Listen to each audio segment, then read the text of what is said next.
Good morning, members, and welcome to the Planning Applications Committee meeting of Wednesday, the 12th of October. Members, we are having difficulties with electronics this morning. We are not able to live stream, but we will have members of the committee on Teams. There are no objectors or agents on Teams, so it will be fine with members, and the recording will be made available later on for public listening. It just will not be live streamed. So, remote participants, please follow the... The meeting's been live streamed. Well, it's not, but it will be made available later.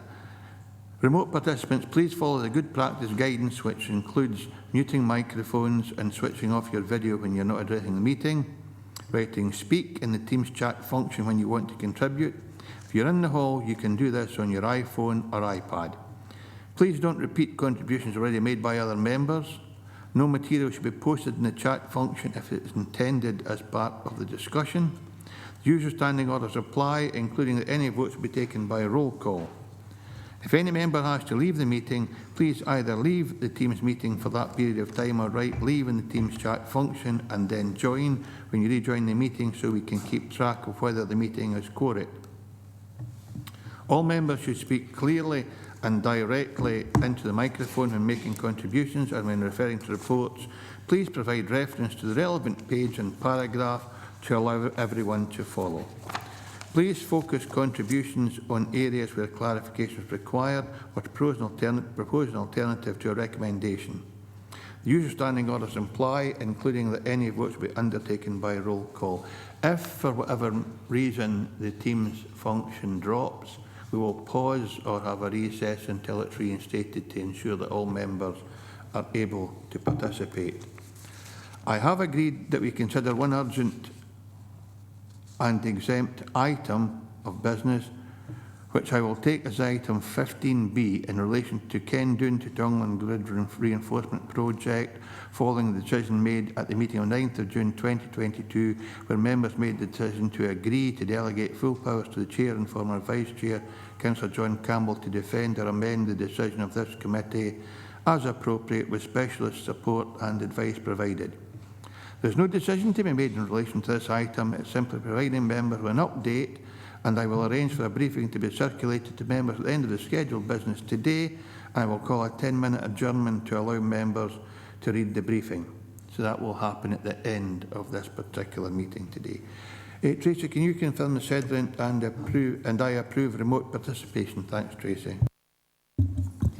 Thanks, Chair. Good morning, members. We've got 16 members present in total. We've got 8 present in Council HQ, being the Chair, the Vice Chair, Councillor Beretti, Councillor Campbell, Councillor Dennerley, Councillor Howitt, Councillor Slater, Councillor Thompson, and 8 present on Microsoft Teams, being Councillor Blake, Councillor Ian Crothers, Councillor Dashper, Councillor Dryborough, Councillor Giusti, Councillor Hill, Councillor Marshall and Councillor Walters. Not present at the start of the meeting are Councillor Brodie, Councillor Drysdale, Councillor Hislop, Councillor McFarlane and Councillor Wood. Thank you, Chair. Thanks, Tracy. Are there any declarations of interest, members? Whilst I wait to see if there are any declarations of interest, I have 2. Agenda item 8. I was approached by a local solicitor about the delay in this item being determined, and I spoke to David about it. I was satisfied with the response.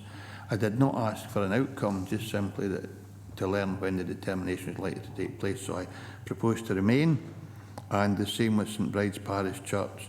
Like Councillor Wood and other members, we've been involved in discussions with the local community and staff in relation to the works at Sanquhar Parish Church, or St Bride's Parish Church in Sanquhar, but I intend to remain. I don't see any reason why I should not remain and determine this application. Councillor Giusti. Thank you, Chair. My item is item 5. I know the applicant as I was at school with him in the same school year, although I was never in any classes or any peer groups, so I don't feel like I'm compromised to take part in that decision. Thank you, Andrew. Any other members? In that case, Tracy, can you confirm the procedure to be followed at today's meeting, please? Thanks, Chair. The Planning Applications Committee will consider each application in turn as detailed on the agenda. The case officer or other appointed officer will make a short presentation addressing the determining issues accompanied by digital images. Any late information, amendments or corrections will be reported at this time. Members may ask questions of officers following the presentation on points of clarification. The Chairman has been provided with a list of eligible representatives who have registered to speak at this meeting within the period specified in Council policy. No other persons will be allowed to speak. The Chairman will individually invite those who have registered in advance to speak to make their presentation, after which they may be questioned by committee members. No questions may be asked of members. The order of eligible parties being heard will be as follows: third parties objecting to an application, third parties supporting an application, statutory consultees objecting to an application, elected members of Dumfries and Galloway Council who are not members of the Planning Applications Committee, and such members should withdraw from the meeting after making their presentation, and applicants or their agents. Representatives were offered the option of attending today's meeting in person, joining remotely via Microsoft Teams, or to provide a written statement to be read out on their behalf, and a copy of this public speaking list is available from the committee officer taking notes of our proceedings, and this has been uploaded to the Teams chat. Presentations will be strictly limited to 3 minutes per person, except for national and major developments, which by their very nature are more complex, and the time limit will be 5 minutes. The Chairman of the committee will ask you to come to a conclusion if you take too long. Representatives are encouraged to use the time allotted to clarify any points they consider material and address the determining issues. Certain matters are not normally material planning considerations and will not be taken into account by the Council when deciding on a planning application. Representatives should not raise any new matters without explaining why they were not raised earlier with the case officer. Please do not repeat what is in the report, as members will have already read the report. After all representations have been heard, the meeting is then in formal session and no members of the public may address the committee from the public gallery. The Planning Applications Committee will then proceed to determine the application. Thank you, Tracy. And agenda item 3, members' minute of previous meeting, 31st of August 2022, for noting this has already been dealt with at full council. Okay, in that case, we move on to agenda item number 4. An application for the siting of 5 timber pods to act as extension to hotel guest accommodation at rear of Masonic Arms Hotel, 10 Ann Street, Gatehouse of Fleet. It's a full application, reference number 21/1597/full. The recommendation is to approve subject conditions, and case officers Iona Brook, but David is taking us through this presentation today. So whenever you're ready, David, please. Thank you, Chair. Yes, Iona's on leave today, so I'm covering both her items. And we don't have a presentation. Okay.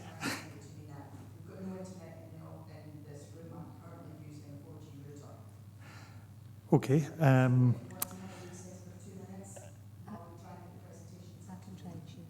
Okay. Tracy, can you advise? If not, we'll have a brief recess, members.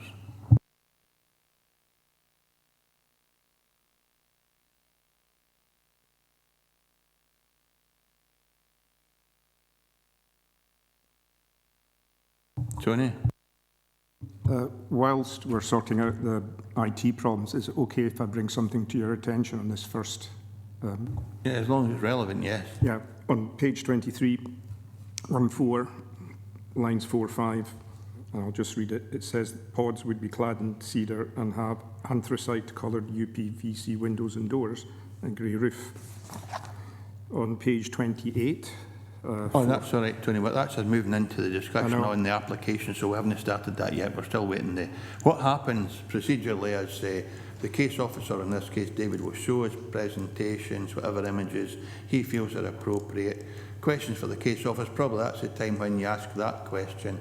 But we'll deal with it later on in the process, Tony. I'll not forget you. Right, okay, thank you.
You'll just have to bear with us, members. Technical problems. We have had an urgent call placed to the IT department for assistance, and Tracy's trying to use up a PDF file that will provide images hopefully sooner rather than later, and allow us to proceed. If not, we'll have an interval and come back again.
Members, I think it might be reasonable just to relax. We'll start at 11. Tracy's trying to load up a PDF file that will allow us to deal with agenda item 4, and we have an urgent call to the IT folks. So there's no point in us sitting here when we could be drinking coffee in a comfortable environment. So we'll close now and commence at 11. And if it happens before then, I'll have some of our team rustle you up in the members or the lounge. If you'd be kind enough to hang about there, that'd be fine.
I think we're now in a position to commence with agenda item 4.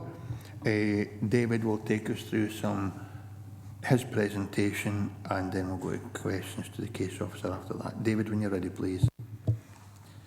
Thank you, Chair. So just going through the slides. This is the location plan. The property here is the Masonic Arms Hotel, which is a Category B listed building within the Gatehouse of Fleet Conservation Area. It fronts onto Ann Street, but the site here is also accessible from the High Street. So what's proposed here is just beyond where there's currently a beer garden.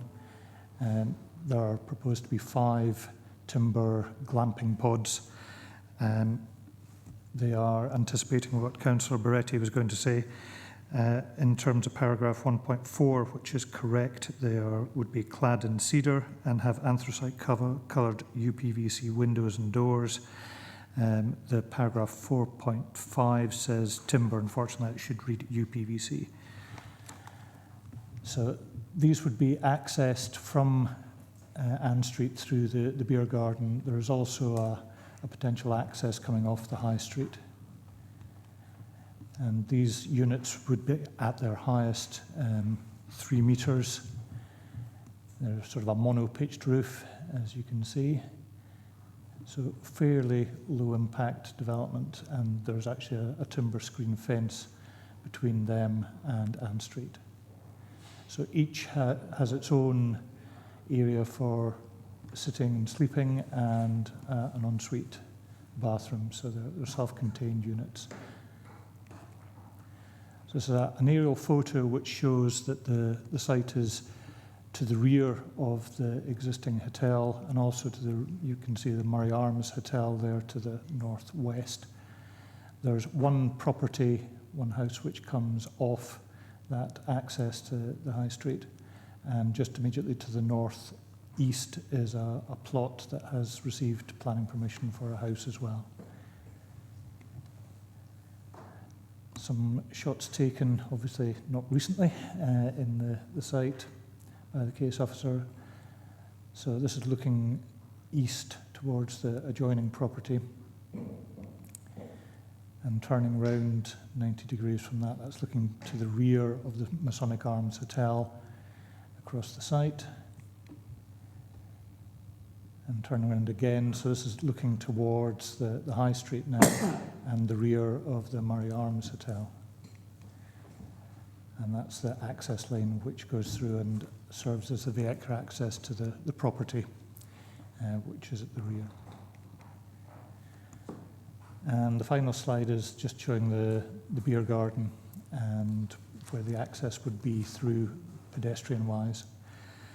There's no discrete off-street parking spaces for the hotel at the moment, and obviously this wouldn't have any additional parking available to it, which I know has been one of the issues that has raised concerns, but the roads officers have not formally objected to the application on grounds with on-street parking available in Ann Street and other streets nearby. So it's slightly unusual to see these sort of timber pods in a town or village setting. They are normally more associated with the rural area, but they are quite low impact in terms of they would sit on a plinth. There's no foundations or anything like that which is required. Concerns have also been raised about the potential for noise coming from them. Well, in themselves, the timber pods are not noisy activities. Any antisocial behaviour is a police matter, but obviously as part of the hotel there would be on-site supervision. So on balance, it's one of those ones where we have looked at it in terms of its effect on the conservation area and the setting of the listed building, but feel it is acceptable. The one remaining issue is that of flooding. Unfortunately, this one was considered at the time where SEPA had their cyber attacks, so SEPA were not able to provide any comment, so we were dependent on the Council's flood risk management team. They did initially put a holding objection in requiring a drainage impact assessment. That was submitted, and the team have withdrawn their objection accordingly. So overall, subject to the conditions set out in the report, officers are recommending approval. Thanks, David. Tony? Thank you, Chair. I think David has already spotted the error that I noticed, but I'll just repeat. On page 23 for other members, 1.4, lines 4-5, it talks about UPVC windows and doors, and then on page 28.45, lines 6 and 7, it says that the very same structures have got timber windows and doors. Now, clearly there's an error somewhere. Which are we actually looking at? Because if you go to page 51.52, lines 3 and 4, it talks about colourants. Then if you had wooden windows and doors, they would be part of the colourant scheme, and therefore fine. But if you've got UPVC, you're not going to be able to colour UPVC windows. So looking for the Chair's recommendations. David, do you want to finish off your observation on that question for Tony, please? Well, clearly it is, as I set out, what is stated in paragraph 1.4 is what's shown on the submitted drawings. So they are anthracite-coloured UPVC windows that are proposed, but condition 2 says, notwithstanding the details shown on the drawings, hereby granted planning permission, assuming it is approved, then it's requiring further details of all colours to be used on external surfaces of the pods. So that would include the windows. So if anthracite wasn't considered to be appropriate, then there'll be the opportunity to reconsider that. But generally speaking, I would have thought it's a fairly dull recessive colour, which would almost certainly be acceptable in that location. Thanks, Tony. No, that's fine, Chair, thanks. Thank you. Any other questions, David? Thank you, Chair. On the photo there, it shows the road to the site, but the road appears to be in quite poor condition. If it was approved, will the road be repaired and brought up to a better standard? Thank you, David? Chair. The road, which I'll go back to the slide, that is a private access. It's not an adopted road, and it serves the property, which I think is called Inglewood, if I'm right, which lies to the rear. So the aerial photo just shows there, you can see a property right to the northeast of the red line there. So it's that property that is served by that private access road. There's no vehicular access proposed for the people who would be using the pods. They would have to park on street, and it would be a vehicular access, sorry, a pedestrian access, my mistake, which would come through the beer garden there. So the pedestrian access would be gained that way. Okay, David. You say the park on the street, but is the road not quite narrow there as well on the street, and it's putting more congestion out of the street? I think the roads officer has said he's no objection, so it must be adequate for parking. In fact, vehicles park on it at the moment. I think that's what you're asking. The road, the private road will be a pedestrian road, and there'll be vehicles going in. David, can you just sort that, please? Yes, I should have probably put a slide in of a Google Street View or something of Ann Street. Ann Street is actually quite a wide street, and it does have on-street parking on it. So that's why roads officers have, in paragraph 2.2, said that the lack of 2 car parking spaces may not be considered as grounds of objection, given the property's historic use as a hotel. Thanks, David. Tony? Thank you, Chair. Thank you, Chair. I have to admit this was one of my haunts in my youth, and therefore I know Gatehouse quite well. And before the bypass, Gatehouse was pounded by heavy traffic. Since the bypass was put in, the traffic levels in Gatehouse have dropped quite considerably. And having worked in Gatehouse over a number of years, there is usually ample parking space in front of the hotel on either side. It's not as trafficked as it used to be, so I think that the parking issue would not be an issue given its location. And This is questions for the case officer at the moment. yep, yeah.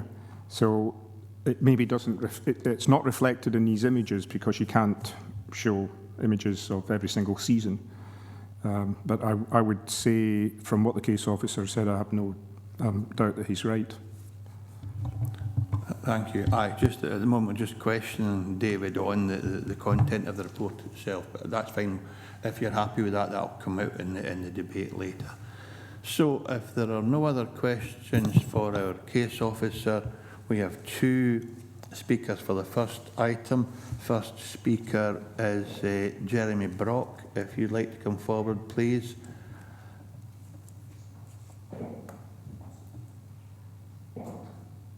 And Jeremy, you'll have 3 minutes to make your presentation. I'll remind you with 30 seconds to go to draw your presentation to a conclusion. And if you'd be kind enough to wait in case members of the committee have a question for you, I'd be grateful. So just whenever you're ready, sir. Thank you. Okay, can you hear me? My wife and I are the owners of Roseville, which is the property that abuts the eastern side of the site in question. Now, I'd like to say at the outset that we're not against an extension of hotel accommodation. Indeed, we've been pleased to see the way the Masonic Arms has improved over the years and have not objected to any of the previous applications. But this, we feel, is not the right way to provide additional accommodation. Firstly, these pods are in fact classed as caravans according to the information submitted by the applicant. Posh caravans perhaps, but they're still classed as caravans, and this is in a conservation area, and we don't feel these are the right type of buildings there.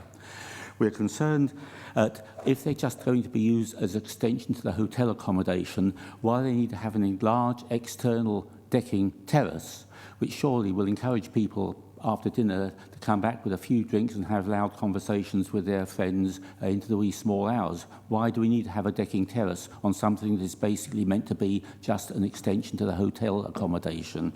So, and also, what would happen if the site was sold on? Is there any reason why this site could not then become essentially just a caravan site? I don't see any reason why that shouldn't happen, and we would be very concerned about that. Then there's the question of visual impact. Now, while they're not very visible from the streets, they are in fact visible from quite a number of properties, to the rear of quite a number of properties in the Ann Street area. And the photo that you showed there, looking eastwards, you could actually see various properties from the site. I calculate there are 11 properties which would be able to see these pods. All of those except one are lived in by Gatehouse council tax-paying residents. So we're not talking about people in holiday homes. These are people who live in Gatehouse, and their visual impact will be impaired. Now, our visual impact will be particularly impaired because, contrary to what is implied in the planning report, the boundary between our property and this site is a simple wire fence, providing no privacy whatsoever, and the nearest pod is almost right up against the fence, according to the diagram. I'd also point out that the northern wall of each of these pods is one huge large glass window, which will look, some of them which will look straight into our garden as things stand at present. And finally, I'd like to point out that the pods appear to be extremely close together. The distance between the timber ramp up to the door of one pod and the timber cladding of the next pod appears, as far as I can make out from the plan, to be about 60 to 80 centimetres, or about 2'6". Does this not prevent a fire risk? And I see no report from a fire officer in the information. If one pod were to go on fire through somebody going to sleep and dropping a cigarette, which is perfectly feasible, then the whole lot would surely set fire, and this would then spread into our property. So in conclusion, Mr. Chairman, I'd like to say we are not against extension to tourist accommodation. We don't think this is the right way forward and would not support this application, but we would be happy if the applicant were to say build a bricks and mortar accommodation block in sympathetic style on that site. Then, provided it was not right up against our fence, I think we would have no objections. Thank you very much. Thank you very much, sir. Any questions for the objector?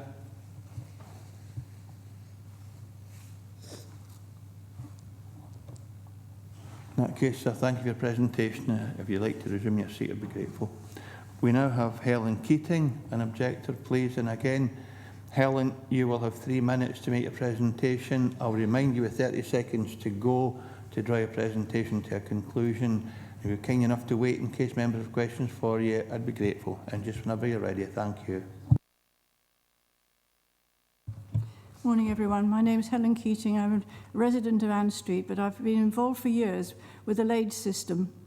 You know that the Gatehouse was a cotton town, and there were two systems of Lade, and the East Lade came around to serve Scott's Mill at the top of Ann Street, round through my garden, down and through into what had been there, the mill pond. Then a spur was taken off to take the power through a Lade right down through Gary's Park and into the tannery at the bottom of the town.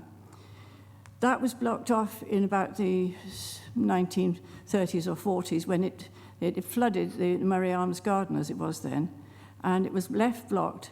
And when Peter Kay bought the Carrara site, which had been, the pond had been filled in, he wanted to open it up again, and James Murray Usher and I and a representative from the council looked at it all. They put a camera underneath Ann Street and said they couldn't open it again. But Peter Kay did it off his own bat, and it was piped. It goes right down the border of the garden between now Mr. Gidney's land and the Brock's garden at Roseville. Roseville. It's now not visible. It's been piped, but the siting of the pods looks very close to being over the site of the Lade system, which doesn't seem very safe to me, because you wouldn't be able to get at it if it needed servicing and blocking up, which it does block sometimes. So it's just that the pods seem to be so close to the Brock's fence and over the Lade system. So I think it should be looked at, because we don't want to have problems for Mr. Gidney with if there was flooding or anything like that. The Lade system was a very complicated one. There are two Lades, one on the west side, one on the east side, and it was an amazing organisation, and we have to care for it. When the meeting I had with James Murray Usher and the council representative, when we looked at it, James Murray Usher reminded the council representative that in fact Mrs. Murray Usher gave the Lades to the Dumfries and Galloway council, so you actually owned the Lade system. Thank you. Thank you very much, Helen. Any questions for our objector? I've given a copy of the plan of the Lade system to the clerk, so if anyone wants to look at it. Yeah, thank you. If any members want to see the map, it's on the desk here, and Tracy will share it with you if you want to see it. So it seems there are no questions for you. Thank you very much for your presentation today. There are no others registered speakers, members, so we're in session. David might want to touch on the suggestion that these are caravans or legislation describes them as caravans. Is that correct? Thank you, Chair. They would meet the definition of a caravan in the 1960 Caravan Act, in that they could be transported onto site in one piece. But, thereafter, their uses as an extension to the hotel accommodation, rather than as a caravan site. They would presumably need a caravan site licence from Environmental Health if they were going to operate it as a full-blown caravan site. These are just ancillary to the accommodation of the hotel, is the way it's been applied. Thanks, David. Councillor Denelly John.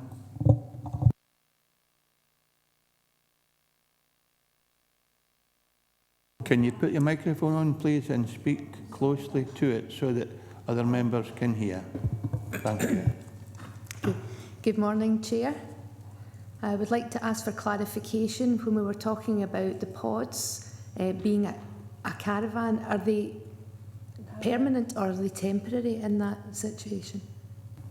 Thank you for that, John. David? They are permanent, what's been sought, but you'll note that there's a condition, I've actually just noticed they're numbered incorrectly. Sorry, on page 31 it should be 1, 2, 3, 4, 5, not 6, 7. So what should be condition 5 is that if they become redundant or obsolete for any reason, then they've got to be removed. But basically, yes, they would be there permanently unless and until they became redundant. Thanks, John. Thank you for that. Okay, Tony? Speaker, is it possible to look at the plan for the lathes? Certainly. Tracy, can you give Councillor Barretti that plan, please? And can you just pass it along, Tony, so other members can have a look at it? Thank you. In the meantime, if there are any other questions for our case officer, I'm sure he'll be happy to deal with them. David? Yes, Chair, thank you. Regarding SEPA not being able to do this work because of cyber attack, but am I right in saying that SEPA's had this cyber attack for well over a year now and they haven't been able to resolve it? So if they could have resolved it, would that make a difference to the information that they could have given? Thank you. I think the cyber attack took 2 years to resolve. It was such a severe attack, and I think they had to rebuild the system. But David will answer that for you. Yes, I seem to remember it was on Christmas Eve that it took the system down. They were unable to provide any comments at the time we got the drainage information, which is why we're reliant on the council flood risk management team. SEPA are usually happy to defer to council teams because they have greater local knowledge. SEPA look at issues such as mentioned at the very last item on the agenda, about coastal flooding and fluvial flooding where it's identified on their flood risk maps, but they will always cede to local knowledge. So given that our council flood risk management team requested information as set out in paragraph 2.4 on page 26, they received that and they were satisfied that it was going to be acceptable practice. They've withdrawn their objection. So on planning grounds, I don't think there's grounds to actually refuse the application, given that there's no support for doing so from the flood risk management team. Thanks, David. Thanks, David. So we have 3 registered speakers. I'll come back to you, Tony. We have 3 registered speakers. In fact, we have 4. Now, if anybody on Teams wants to see the plan that's being shared amongst members here, Tracy will try and scan it and upload it. And it is a plan of the... This goes against our advice. Our advice is that nothing can be circulated at the meeting because it's not. I've never seen it. Right. No, apparently, I have made a mistake, which is untypical. We cannot usually share information that is introduced late and that case officers haven't seen. So the map will not be shared if anybody else wants to see it. We've seen it and we'll note it, but we cannot refer to it because it was not part of the information provided when the case was considered. So we're not going to discuss the map, although some members have seen it. That was my mistake, and apologies, members. So disregard the map because the case officer hasn't seen it, others haven't seen it, and we will deal with the matter in hand without the map that's being circulated. So unless it's a point of order, John, I've got 4 speakers wanting to... Okay, so... Add to your list, right, okay. Councillor Giusti first. I've got Giusti, Walters, Dryborough, Barretti, and then Campbell. So Andrew first, please. Chair, I'm not done to speak here. Tell me that again, Andrew. Oh, you didn't ask to speak, that's fine, okay. It must have been for the last, for the declaration of interest I'm looking at. Keith Walters, please. Yep. Yeah, I've got two questions. One, page 29. The issue about whether the site is bounded by timber. The objector raised the thing that the back of the site was barbed wire fencing rather than. So perhaps could we clarify that, because that seems to make a difference to the impact it has on the sort of visual amenity. And the other point that he raised, which I thought was which hadn't been covered, was this issue of the fire risk. Has that been considered, the fire risk between the 5 separate caravans, and that they seem to be very much closer together than you would get in a normal caravan site? Thanks. Thanks, Keith. I'll have David deal with that, please. Thank you. If Abby, if we can maybe get the slides back on.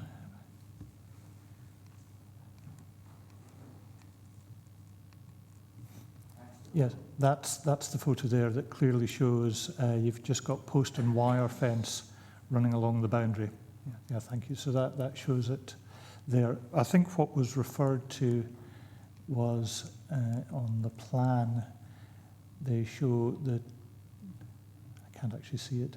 Is it possible to zoom that one in on the right-hand side? It just says boundary fence line, I think it says, but it doesn't show it as being timber there.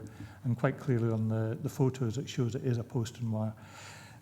If members are concerned about that, it is clearly open to yourselves to add a condition to any permission requiring it to be a solid timber fence along the southeastern boundary. In terms of fire risk, that's not normally a material planning consideration. It's something which would either, it would have to be addressed through whatever licensing system with the fire brigade that the hotel would have, but it's not a material planning consideration. We wouldn't normally look at such matters. Thanks, Keith. So I'd imagine anyway, building control, in fact, these buildings I would imagine would be built to a current standard that would be fire resistant, if no a completely fire protected. But in terms of the wire fence, I will come back to you after the discussion to see if that's something you'd want members to consider.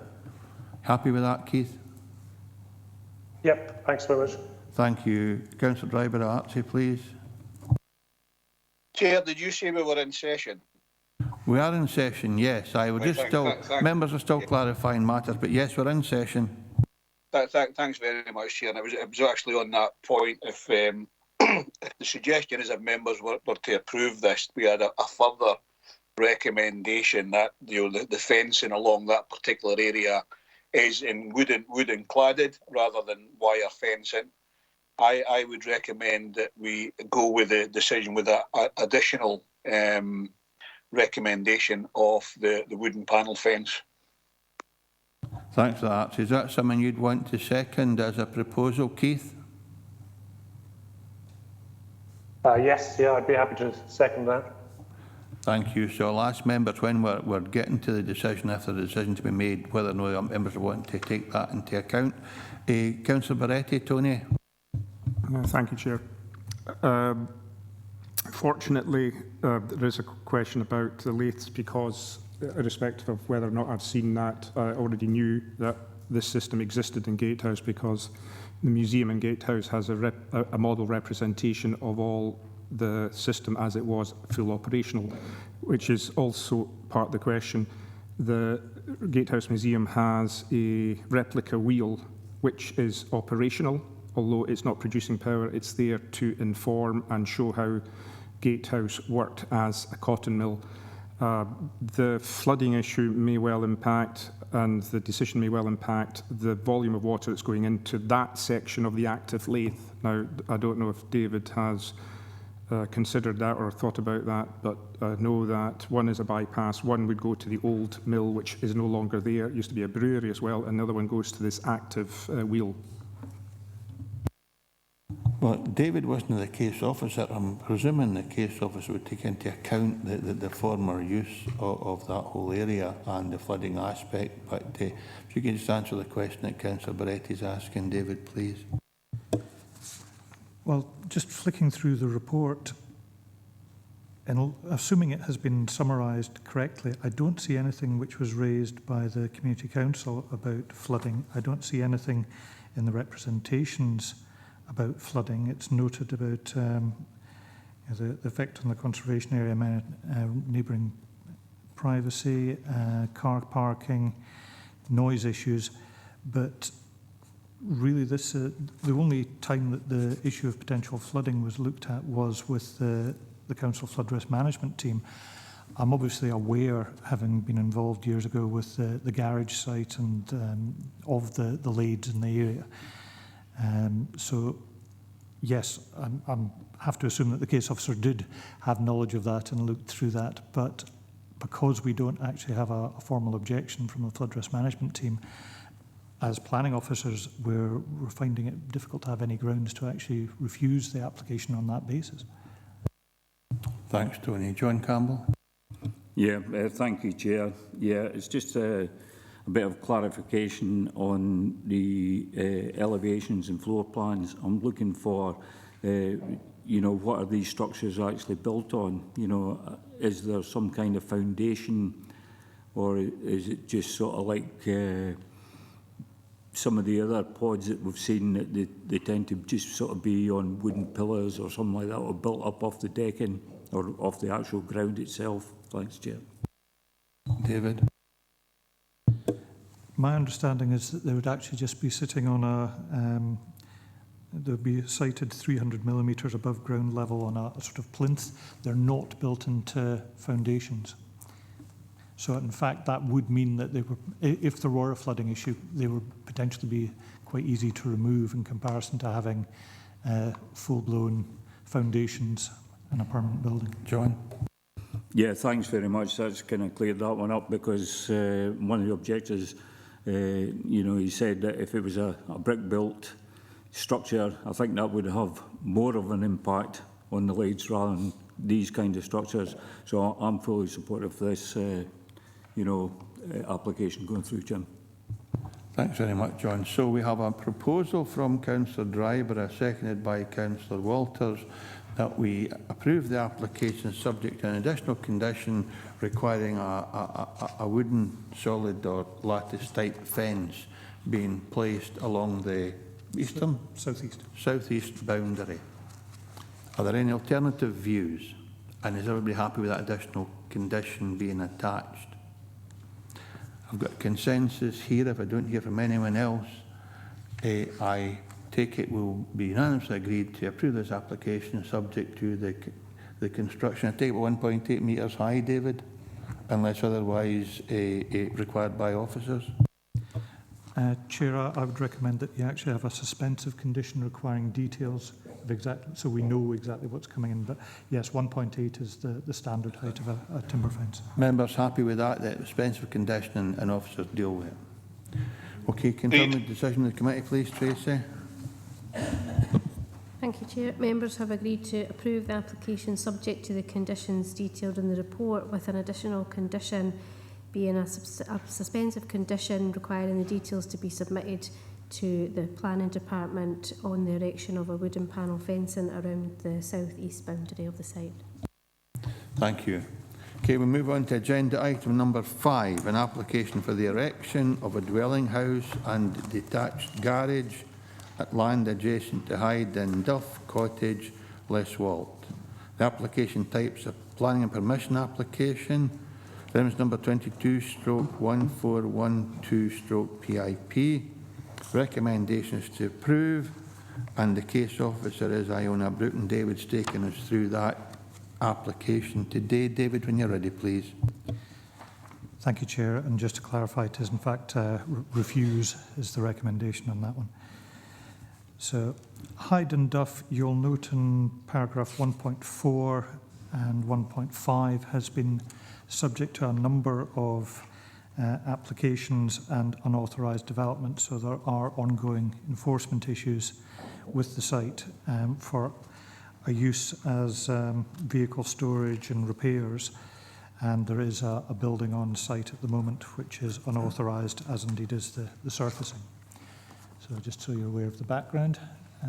Location plan here, just showing where it is. It's located to the northeast of Leswalt in open countryside.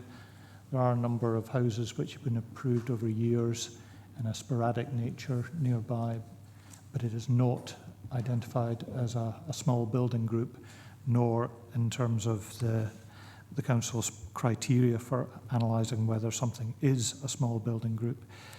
It's not considered to be that because there's no nucleus, no sense of place, and no identifiable form. So the proposal is basically to seek planning permission principle for a house within this area that has been subject to unauthorised development. You can see it's in the centre. So we have no details of the house at the moment. It is just planning permission in principle, but you have an indicative layout shown there. So just a few slides showing photos of the site. So you can see surfacing, hardcore surfacing has been put down on what was an agricultural field, and a shed erected on the site. So you're looking there towards one property to the northwest. And that's looking to the southwest across the site, out to open countryside. And then looking northeast across the site to another property.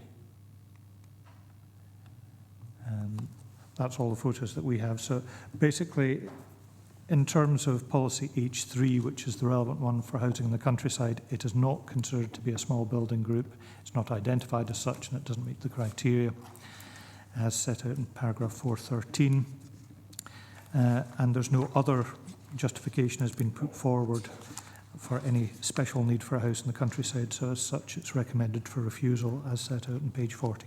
Thank you, Chair. Okay, we are at questions for the case officer members. If anyone has questions for our case officer.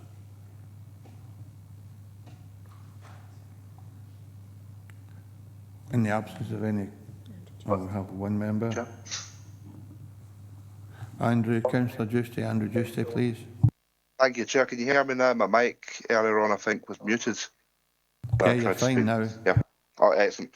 Chair, it's just a question in relation to the map that we've got in our pack. Now, I've taken a look. I know this area. I've run up there in the car, etc.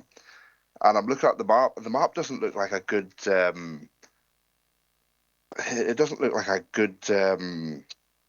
good shot of what the site actually is. Because I would say, how many houses are actually on that, are in that area, David? I think there's about 6 or so, all in quite a small area. I'm not sure, but that's what I'm thinking from when I've been up there. David? If I can actually advance the slides that the case of the agent has put in, that probably reflects the situation slightly better for you. It's always difficult when you're producing a location plan to show the context of where it is, but the plans obviously are available online anyway, so that was what was submitted from the agent. So he's got 2 slides which Tracy will read out his statement, but the first one, that, just so you're clear, that comes from the supplementary guidance on siting of small buildings, identification of small building groups in appropriate sites.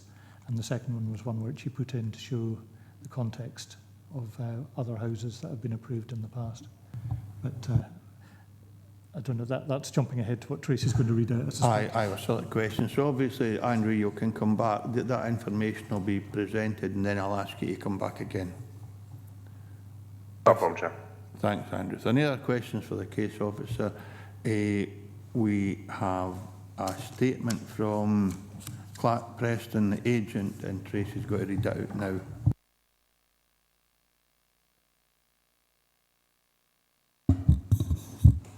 Thanks, Chair. Yeah, statement from Clark Preston. Dear members of the Planning Applications Committee, please take a little time and listen to this statement along with the supporting documentation, as we strongly disagree with the Planning Officer's decision and assessment of this planning application. Both the Roads Department and Scottish Water have approved this planning application. There were a number of objections, and indeed including one late objection which was accepted and displayed on the planning website. Mostly the objections were addressing the applicant's vehicles on the site.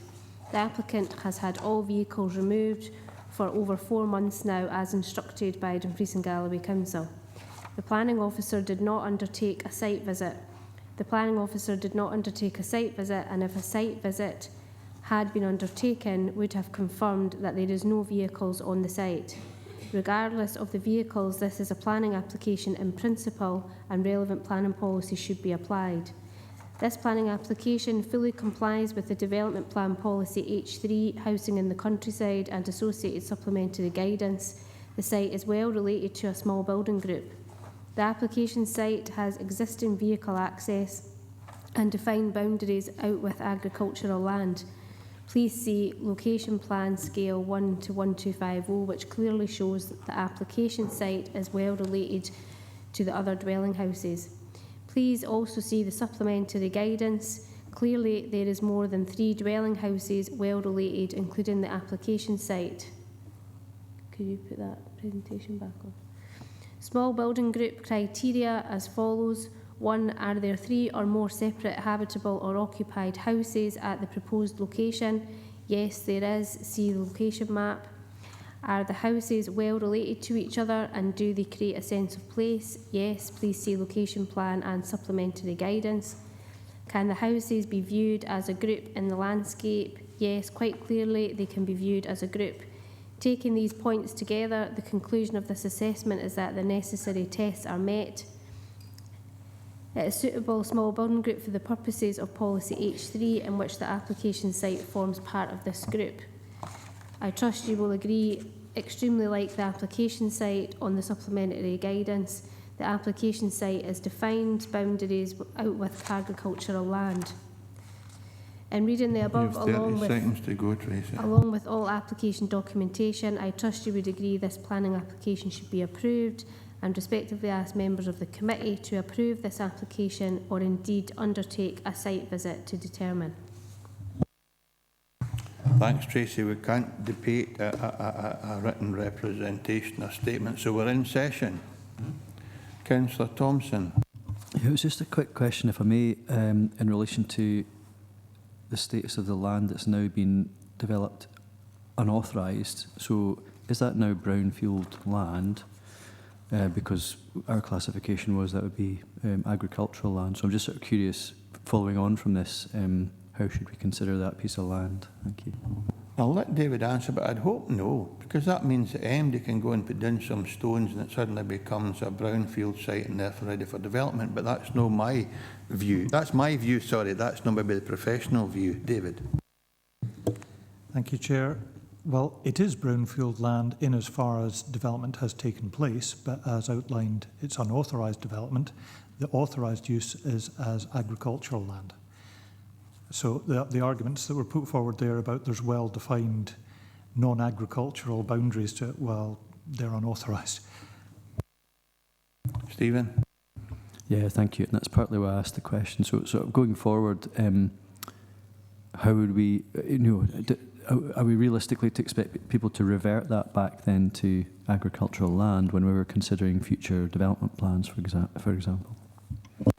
Well, again, I'll ask David, but we can't have folk just going sporadically developing land, turning it to brownfield sites, not automatically becoming house developments, because that would destroy every policy the council and the national government has.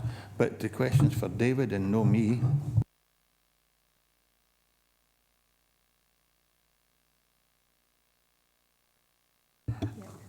Just because ground is brownfield doesn't mean that it's acceptable under policy H3, because I'm trying to find the relevant section, but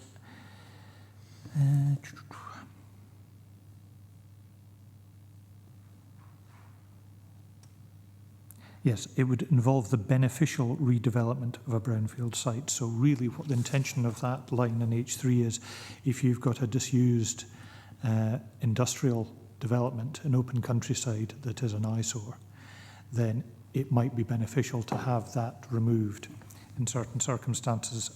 But that clearly isn't the case here. This is a very fresh development that has taken place recently, is subject to enforcement action. And therefore, as the Chair said, I would be very concerned if members were minded to use the unauthorised development as justification for getting a house in the countryside. That clearly is not what the purpose of H3 is trying to achieve. Stephen? Yeah, no, I think there's something there that maybe needs further explanation, but I think on the basis of that and just in terms of the application itself, I'd go with the recommendations and would move as such. Thank you. Thanks very much for that, Stephen. I've got 3 members, Archie Drybra, Andrew Giusti and Keith Walters. So we've got a proposal from Stephen Thompson to go with officer's recommendation, Archie, and it's up to you. Thank you. Yeah, just happy to second that proposal, Chair. Thanks very much, Archie. Councillor Giusti? Thank you, Chair, but I actually don't think we've discussed this enough, if I'm being honest. In the presentation given by Tracy, there was a reference to that there was no officer visit to the site. Can I get a wee bit of clarification on that? Also, being a local application, I do a wee bit more digging in the local area, if you get what I mean. And there's an application site that's actually on the agent's presentation as well, and I looked at that, and that has been passed through delegate powers earlier this year.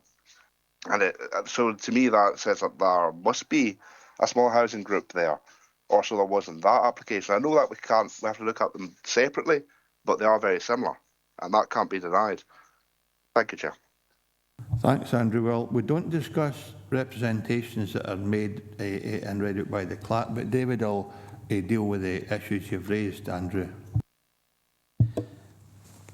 The one which was approved on delegated powers was, as I recall, a renewal of one that was approved contrary to recommendation some time ago. So it's a permission that has been effectively kept alive. And so that's the background to that one. But sorry, what was the other query as well? Oh, site visit. Obviously, well, I'm not the case officer, if I can't speak for her, but she provided the photos for the presentation, so I have to assume that she visited the site. Andrew, do you want to come back, or do you want to come back later? Thank you, Chair. I think I would... Oh, I've got an echo. What did you say? Sorry, I had a terrible echo in my log. Right, thanks, Chair. I'll come back later. I'd be interested to hear what other members have to say here, but I'm sympathetic at the minute when I'm looking at the fact that there's another application that's been approved, although it was contrary to officer's recommendation. I'd like to hear what other members have to say. Okay, Andrew, I've only got one other speaker. We've got Councillor Thompson and Councillor Driver have moved and seconded a proposal to go with the officer's recommendation. Keith Walters will be the last speaker, and I'll come back to see if you have an alternative proposal, or at least nobody else has indicated to speak. So, Keith, please. I'm just sympathetic with Councillor Gusty on this, because the issue seems to be whether it is a small building group, and it doesn't seem to be clear that it's not a small building group, and that seems to be what the agent was talking about. And I suppose my question would be: are we supposed to take as a planning reason to refuse something if there is if the piece of land is subject to planning enforcement, which is what David seemed to be suggesting, that we should reject this because there is some sort of enforcement action being taken on it? I'll ask David to reply, but in terms of small building groups, as far as I read the report, it is not identified as a small building group. There was a huge consultation taken involving every member of the Dumfries and Galloway Council, and invitations were sent out to many organisations, agents and individuals to notify the council of areas of land within their area that they felt should be included as small building groups. So clearly, currently it's not. But David, for Keith's benefit, will you help him with that, please? Thank you, Chair. Just to be clear, there are 7 criteria set out in policy H3. I was answering Councillor Thompson's issue, which was looking at a separate issue as to whether it was a brownfield site meant that it was now an acceptable development, but that actually wasn't something that was being put forward by the applicant. The applicant's agent has stated that they consider it is a small building group, and they've put forward their case. Obviously, the case officer feels differently. It isn't a recognised small building group in the list of small building groups. It has been looked at on a number of occasions in the past. There are a number of houses in the vicinity, yes, which have generally been approved contrary to recommendation, but it has a sporadic feel. It doesn't have the critical parts of it to make it a small building group. So there's no nucleus, there's no sense of place, and there's no identifiable form. It's not sufficient just for there to be a number of houses in the area. Thanks, David, and thanks, Keith. So, unless Keith and Andrew or anybody else wants to put up an alternative proposal, we have a mover and a seconder to go with the officer's recommendation. If there are no... Sorry, Jim. Sorry, Councillor Dempster, can I just get a question, an answer to the question? Is it a planning reason not to refuse this if there is planning action, enforcement action being taken on this? Oh, okay. Sorry about that, Keith. David? Yeah, no, sorry, no, sorry. Well, that's not the recommendation for refusal. The recommendation for refusal is on page 40, that it's not a small building group. The point I was making again was that I would be concerned if an argument was being put forward that because it was a brownfield site now, it would be acceptable. And that clearly has not even been put forward by the applicant or their agent. They're just considering that it is a small building group and should be approved as such. Thanks for that. Chair, can I come in, please? Andrew? No, it's Archie. Archie. Chair, it's just to clarify the point that David actually made to Keith, in that every application is based on its own merits anyway. So regardless if an application come in, it doesn't matter if it was on a site which has got some action taken against it or whatever.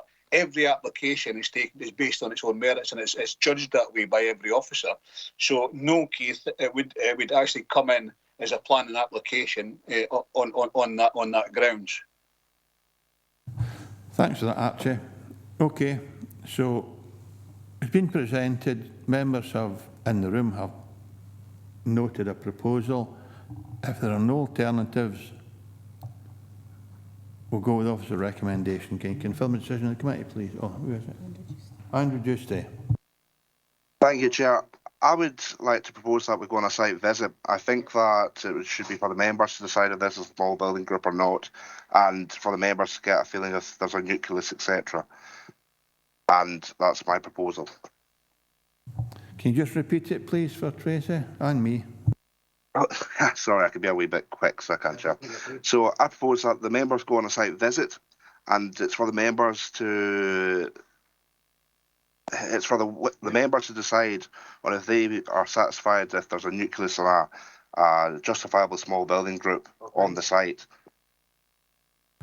I'm happy to accept if you propose a site visit, but it's not up to us today to decide whether it's in a small building group or no. There's a process that determines that. I think I'm right in that, David. You can just confirm that. Well, I can't speak for Councillor Justy, but I got the impression what he was saying was he wanted a site visit to allow members to consider whether or not it was a small building group. Okay, so you want a site visit, Andrew, for us to view the environment in the area? Yes, please. Okay, do you have a seconder for that? Cathy Hill, please. Chrissy Hill even. Chrissy, sorry. Yeah, I'm happy to second that. Okay, in that case we go to the... Councillor Carruthers. Thanks, Chair. It's been seconded. Thank you. Okay, go to the vote, please, Tracy, and just remind members what they're voting for. Sorry, Chair, I don't have any amendment for anybody proposing no site visit. Oh, sorry. Can I come in, Chair? Aye, Archie. Chair, I think we've got enough information in front of us to make the decision today, and I would go with what, if that is accepted, I would go with what I've suggested before, seconded to Councillor Thompson's. Okay, Councillor Campbell. Yeah, I recommend that we don't go on a site visit. Again, my apologies if I got the numbers the wrong way round, but the outcome will be the same. So my apologies again. So we have a proposal for a site visit, and we have a proposal of enough information to deal with that before us today. Can you take us through the vote for that, Tracy, please? Thanks, Chair. The motion proposed by Councillor Justy, seconded by Councillor Hill, is to defer consideration of this application for a site visit to be arranged. An amendment proposed by Councillor Thompson, seconded by Councillor Drybra, is to determine the application today without the need for a site visit. Just on a point of clarity, I'd moved that we go with the recommendations, but in terms of the site visit, I think Councillor Drybra had moved that we didn't need a site visit, and It was Councillor Councillor Campbell Drybra that moved seconded and it. Councillor Campbell that seconded, you're right. That's fine. So amendment proposed by Councillor Driver, second by Councillor Campbell. Chairman? Amendment. Vice Chair? Amendment. Councillor Baretti? Amendment. Councillor Blake? Amendment. Councillor Campbell? Amendment. Councillor Crothers? Motion. Councillor Dashper? Amendment. Councillor Dennerley? Amendment. Councillor Drybra? Amendment. Councillor Giusti? Motion. Councillor Hill? Motion. Councillor Howie? Amendment. Councillor Marshall? Amendment. Councillor Slater? Amendment. Councillor Thompson? Amendment. Councillor Walters? Amendment.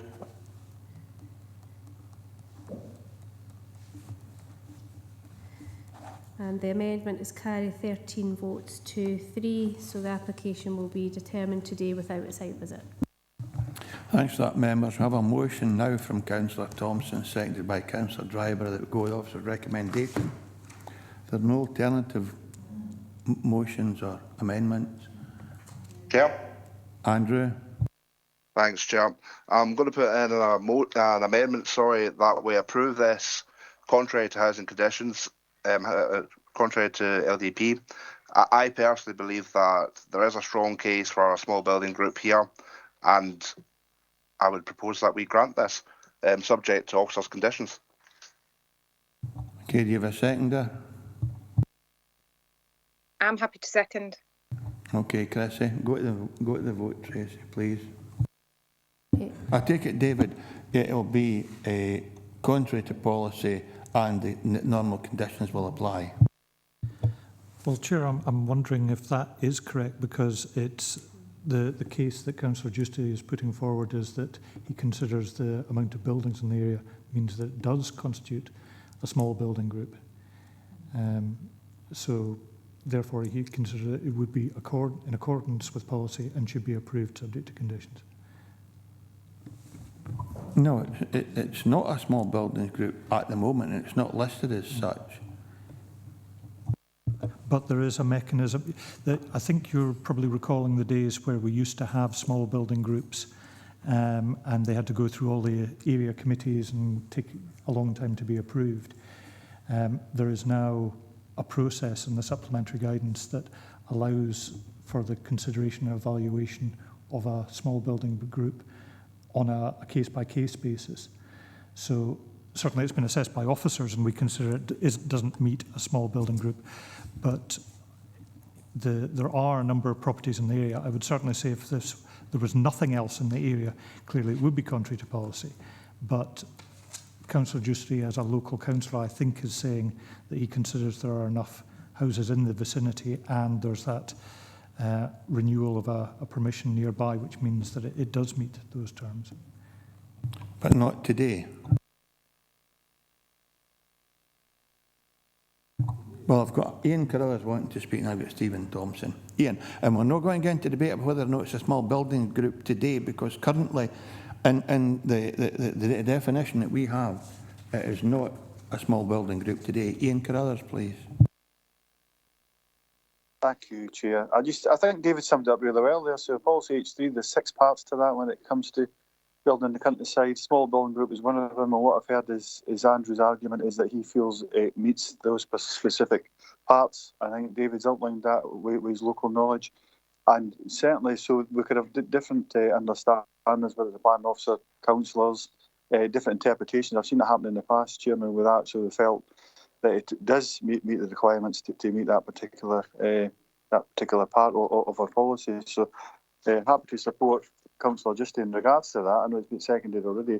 In regards to that particular point, I think it needs to be clarified if a member thinks or feels that it does meet the small building group, because there's a part in there, Chair. I think I go back to the same time as you, where it used to be identified small building group back to 2008-9.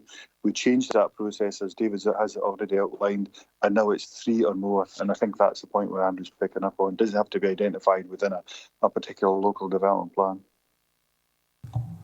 I would worry, though, if we as a committee are stating that we think this is a small building group, then we're establishing the principle whether or not that particular development takes place. No, but I've got Laura Whitelaw, our solicitor, offering some guidance. Laura, please. Thank you, Chair. Policy H3 does allow for the small building group to either have been identified on lists and supplementary guidance, or the same paragraph says, as an alternative, is defined as 3 or more separate habitable or occupied houses which are well related to each other and which create a sense of place.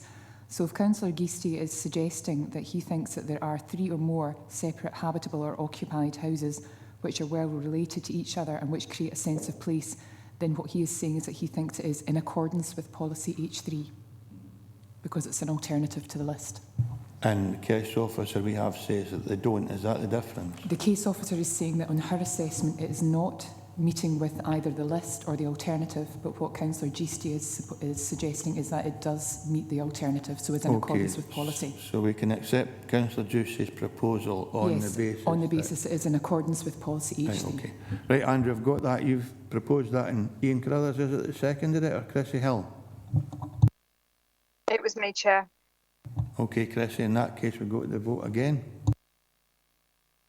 Chair, I want to speak. Who is that? Councillor Marshall. Sean, right, okay. Yeah, it's kind of been explained a little bit there, just, but I was just wondering about the competency of the motion, because, or probably more so now, what happens if the amendment was accepted? So what we're saying is, that we view the fact that it is a small buildings group if the amendment is carried. But then what happens after that? Is that just added to the list, or do the council then, planning department, have to look at that and bring it back? I'm just thinking, we can't actually determine that they are building small building groups planning, and if we do, and allow one to go through on that basis, how is that settlement viewed in the future? I'll get David and Laura collectively to reply to that, because I'm concerned as well that what we're doing here is creating policy on the hoof. Correct. Chair, paragraph 4.6 on page 38 sets out just what Laura was outlining, that that's the criterion which you would have to assess whether or not it is a small building group. Now, obviously, as I said, if there was no other houses nearby, then clearly that would be contrary to policy, and I don't think you would have a competent motion there. But Councillor Giusti is entitled to his opinion that the number of units, which you did see a slide from the agent, which shows the context.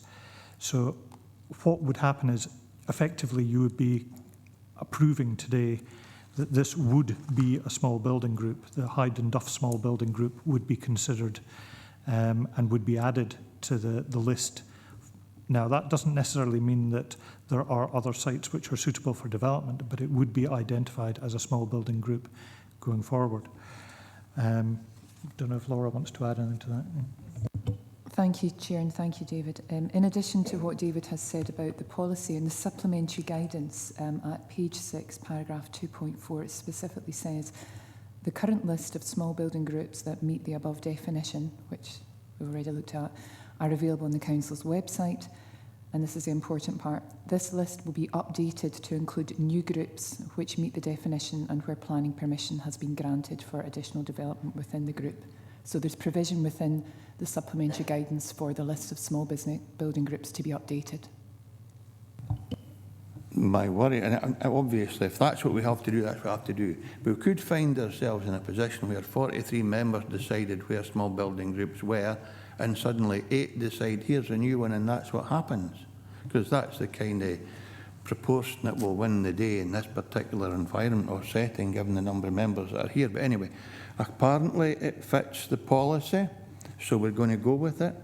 You've got a recommendation, you've got a motion and an amendment. I'm not going over it again and again and again, Andrew. Your motion's in. No, Chair, I was just, we've been talking about setting policy, and my motion is competent, it is within our policy, and we're not making policy on the hoof here. There's a clear path for how we do this and deal with small building groups, and it's not a case of full council create small building groups, because then you'd only be creating small building groups every time the LDP is made. Planning is a living thing, and I think we sometimes need to realise that, stop looking at it so rigidly as what we've done today. Right, so we'll go to the vote. Thanks, Chair. So the motion is proposed by Councillor Thompson, seconded by Councillor Drybra, and that is to refuse the application on the grounds detailed in the report. Amendment is proposed by Councillor Giusti, seconded by Councillor Hill, and that is to approve the application on the grounds that this proposal does comply with Policy H3, given that there are 3 or more occupied dwellings that are well related to each other, and as such this meets the alternatives under the policy. This will therefore be added to the list of small buildings groups as outlined in the supplementary guidance. Chairman? Motion. Vice Chair? Motion. Councillor Barretti? Motion. Councillor Blake? Motion. Councillor Campbell? Motion. Councillor Crothers? Amendment. Councillor Dashba? Motion. Councillor Dennery? Motion. Councillor Drybra? Motion. Councillor Giusti? Amendment. Councillor Hill? Amendment. Councillor Howie? Motion. Councillor Marshall? Motion. Councillor Slater? Motion. Councillor Thompson? Motion. And Councillor Walters. Motion.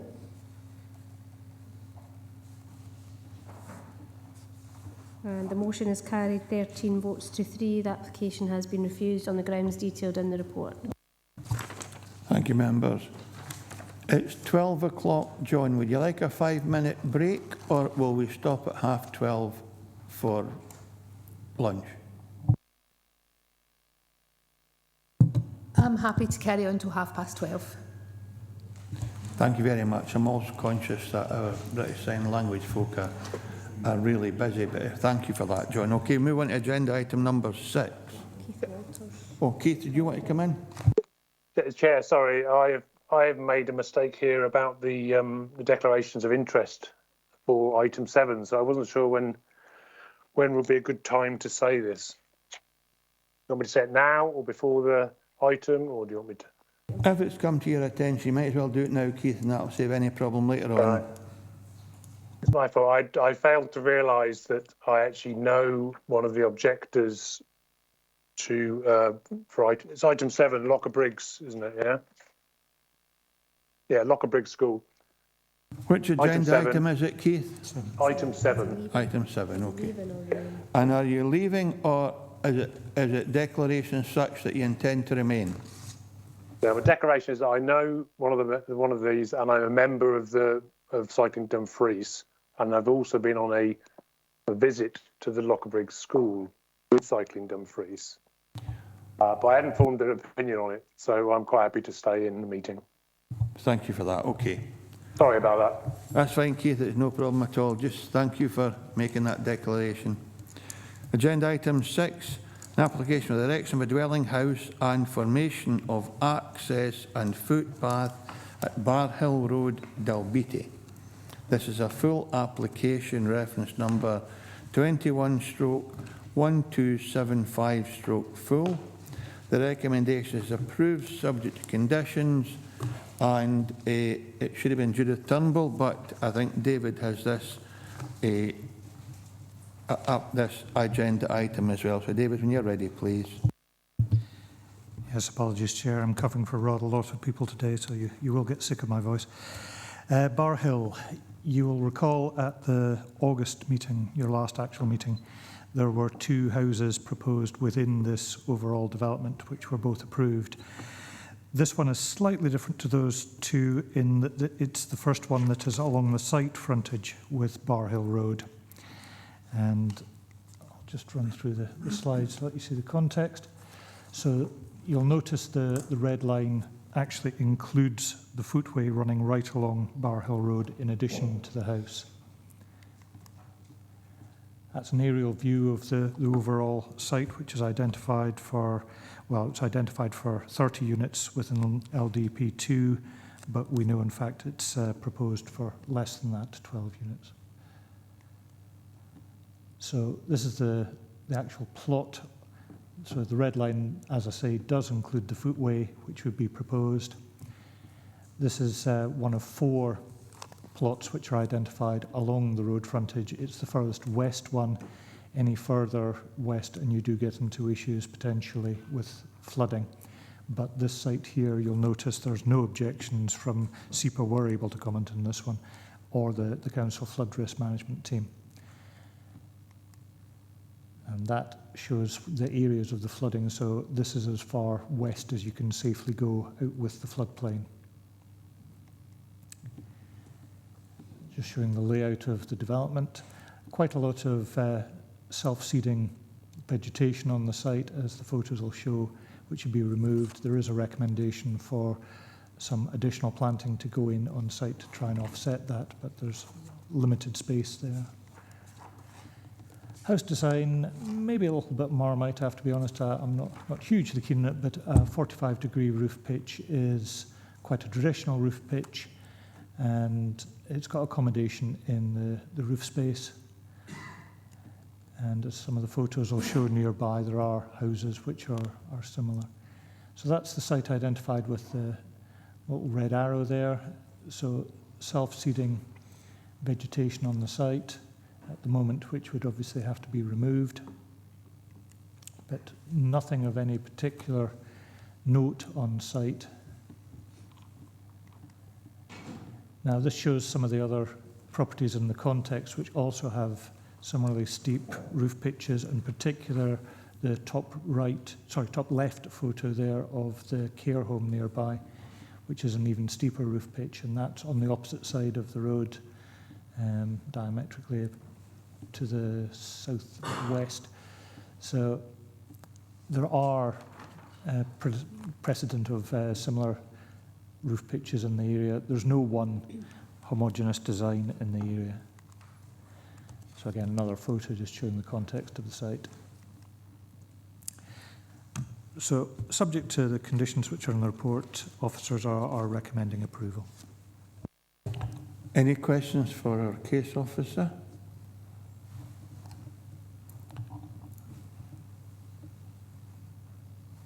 Okay. We have 2 presentations.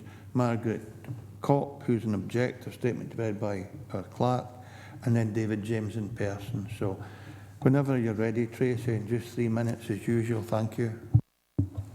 Thanks, Chair. Presentation from Margaret Kopp, objector. I have attached photographs of flooding across from the above proposed development next to Munchies Park residential home that occurred last year in February. Since then, the Barnhill Road has flooded several times between the proposed access and Munchies Park residential home. Only last week, after heavy rain, a large stretch of this road was underwater. Traffic had to navigate it by slowing right down and driving through the middle. A number of trees and brushwood were felled outside Barnhill Wood 2 or 3 years ago, and the road has flooded badly since then. If more land is concreted over, then the flooding will only be exacerbated. The water runs down from the wood, and the present field acts as a small floodplain. The council has already spent money trying to stop the flooding in the gardens directly across from the proposed development and have been largely successful. If the above development does go ahead, then they may have to spend more money correcting the work they have already done. Thanks, Tracy. There are no questions for that, just for members noting.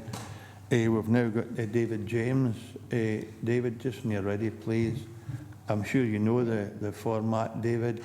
3 minutes when you're ready. I'll remind you with 30 seconds to go, and then if you'd be kind enough to wait in case members have questions for you. Whenever you're ready, David. Sure. Thank you. Good morning. David James, the applicant. If I could address the first 4 objections mentioned in the report. The first one being flooding. The flooding is lower down Bar Hill Road, and it is from surface water on the road. This field plays absolutely no part in it. The field drains into the burn. We've had a picture there of the burn in Dalbeattie Park, but that's a connecting burn, which is 100 metres away. This proposal is entirely out with the floodplain, and it has a SUD scheme to attenuate flow during downpours.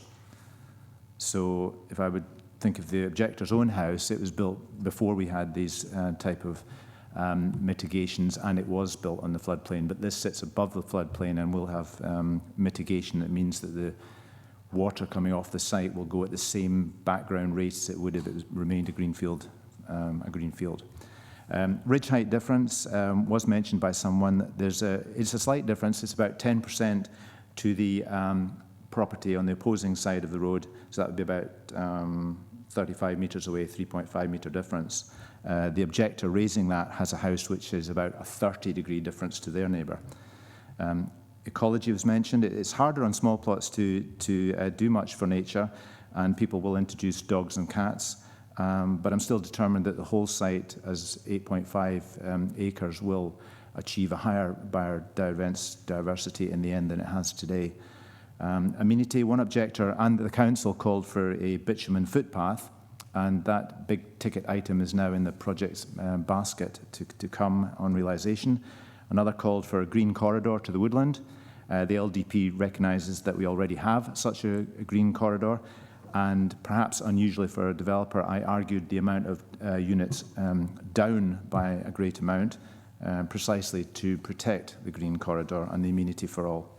I will criticise my own project in one respect, and that is developer contributions. We had agreed that to supply 2 plots discounted into the local market, but when it came to the final stage, it appeared that the council didn't have enough legal capacity to process such a route, and I had to sign up to the disappointing option of just a simple cash payment.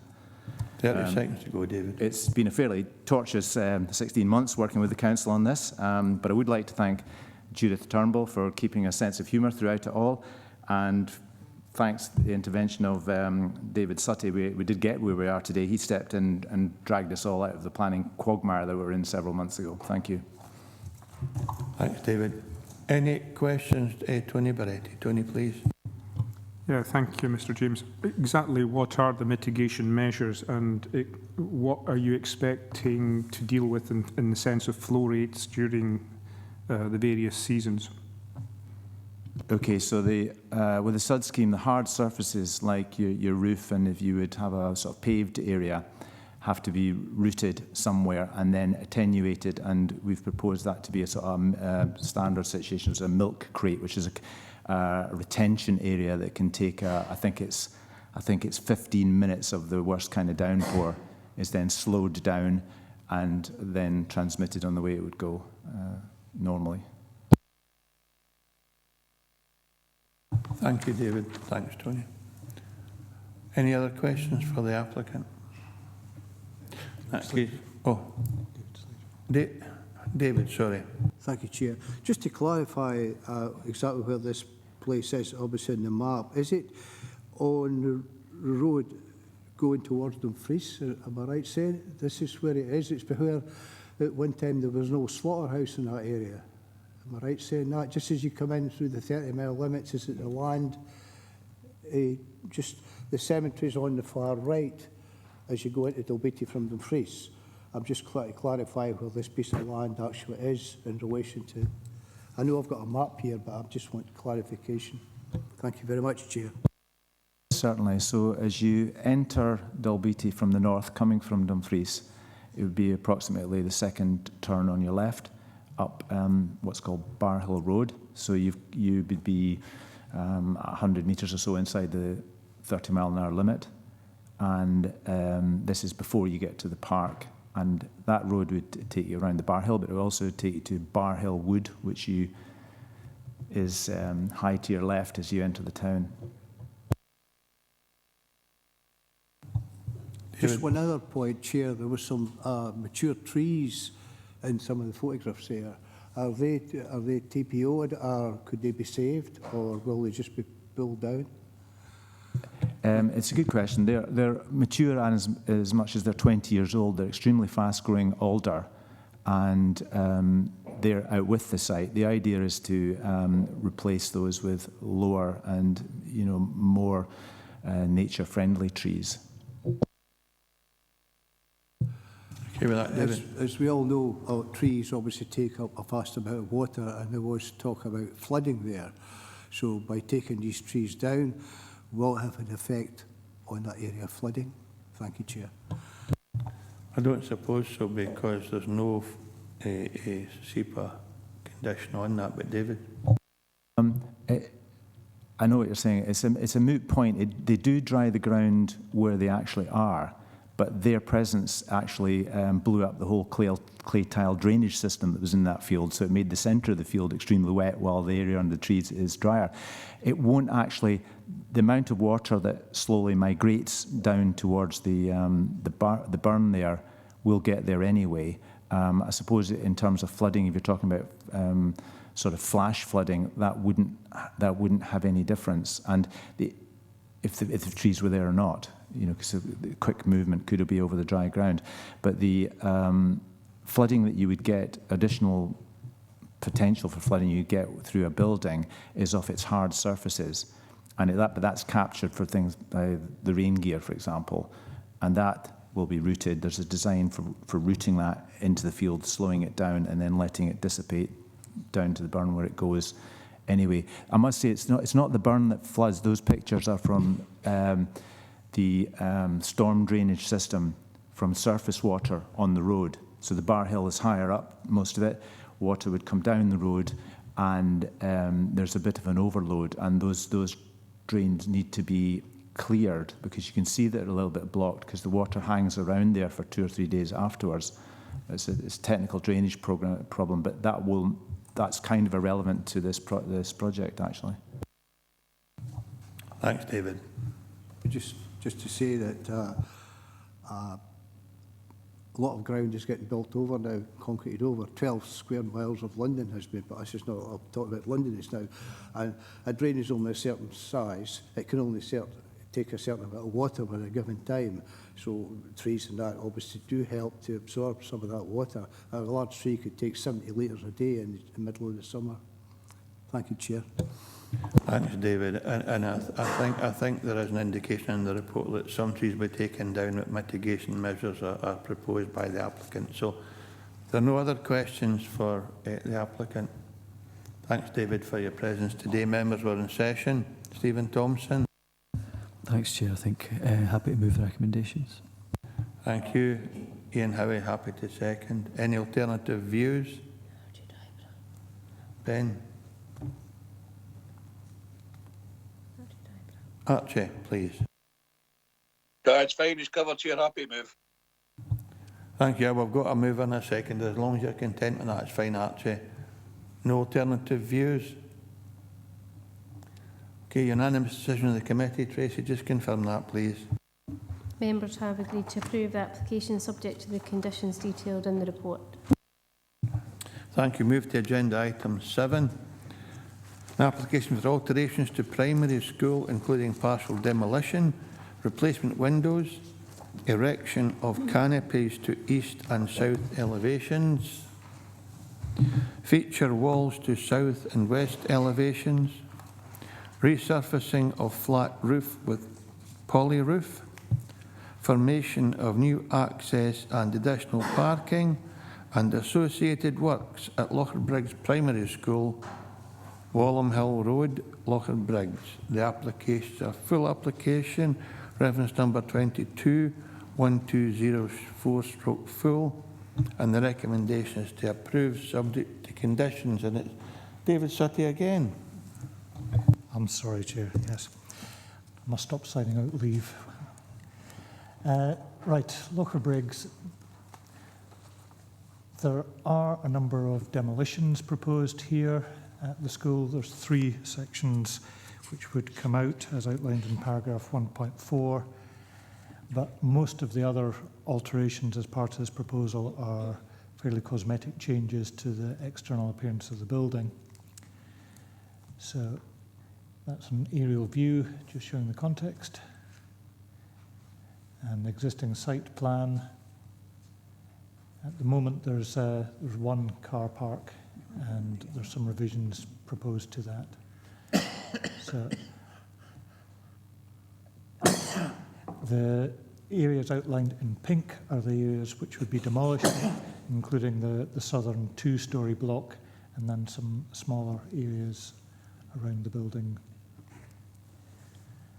Probably doesn't show up exceptionally well because it's a long building, but you can see it's a long linear building at the moment. That bottom pictures the two-storey section which would come out. Existing sections through it, and existing roof plan. So this is the proposed site. So you can see there's more area for playground. Playing fields have actually been created through the demolition of the two-storey building. You've got 2 car parks proposed now, one visitor one and one staff one. So in fact there's at the moment the 15-space car park would be reduced to a 10-space car park for visitors. There would then be a 12-space car park formed the 10 does say visitors. The 10 spaces would be for staff, the 12 spaces are for visitors, including 2 disabled spaces. So that's overall 7 new spaces. Floor plans. And externally, what's being talked about is changes to the windows, the cladding on the walls, the roof, and there's a sort of inverted porch over the new entrance. So you've got a new, what's called poly roof over where at the moment there's just felt roof, which gives it greater lifespan. Just again, sections through it. As I was talking about the inverted entrance, instead of having a pitched roof, it goes the other way with a central valley gutter. And this is the 2 car parks. You've got the staff one, as I say, going to 10 spaces now, and the visitor one, it's completely new, 12 spaces. And then areas being demolished. Nothing of any outstanding quality, I would have to say. And the front elevation, rear elevation, where you've got a red line showing the area that would be demolished and freed up. The area where the new visitor car park could be proposed. And another bit which would be demolished. So it's before yourselves because it is a council application, but there are a few objections as well. They are raising issues about the provision of cycle parking within the school. That isn't actually part of this proposal. It's covered in paragraph 413. It's, I think, desirable, and I would hope that the applicant section would pick up on these objections and consider creating some cycle parking facilities in due course. But it is, I would suggest, not really competent to condition that as part of an application purely for fairly limited external alterations to the building. It would be wholly reasonable and in fact expected for a new school proposal to have proper cycling provision, but it's not reasonable to require that in respect of this particular application. But the recommendation is approval. Thanks, David. Questions for the case officer? David, and then David, Stephen and Tony. Will this work at the school? Will it increase children capacity or it will reduce capacity? Because Slaughter Briggs was the largest primary school in the area at one time. I don't know if it is now, but it was. It might not be a planning matter, but can you answer it, David? I don't know the background to the proposal, I'm afraid, but certainly, yes, it would reduce the capacity. You'd be losing that whole southern 2-storey block. But as I understand it, there would still be 8 classrooms and other meeting space and offices within the building. Thanks, David. Stephen Thompson, then Tony Bray. Thanks, Chair. And I think David kind of covered it there in his summing up. Just in terms of the potential loss of even existing cycle parking as part of the development, because I think there's provision already with a wee canopy that might be removed as part of the development. So I appreciate it might not be competent to add as a condition, but clearly if it's been picked up, I don't know. I know in the past we've issued directives. I don't know if would it be T2 or something to have consideration for that, if we could suggest that, so we can at least get that assurance as a committee that we've made every effort we can to promote active travel. Is that possible through yourself, Chair? I'm sure David we all sympathise with it. Stephen will sympathise with that approach, and if David can accommodate that, he will. David? Absolutely, Chair. Yes, I'm quite happy to attach a directive to any permission, basically just confirming the desire of the committee to see cycle provision being accommodated in future. Thanks, Stephen. Tony? Yeah, thanks, Chair.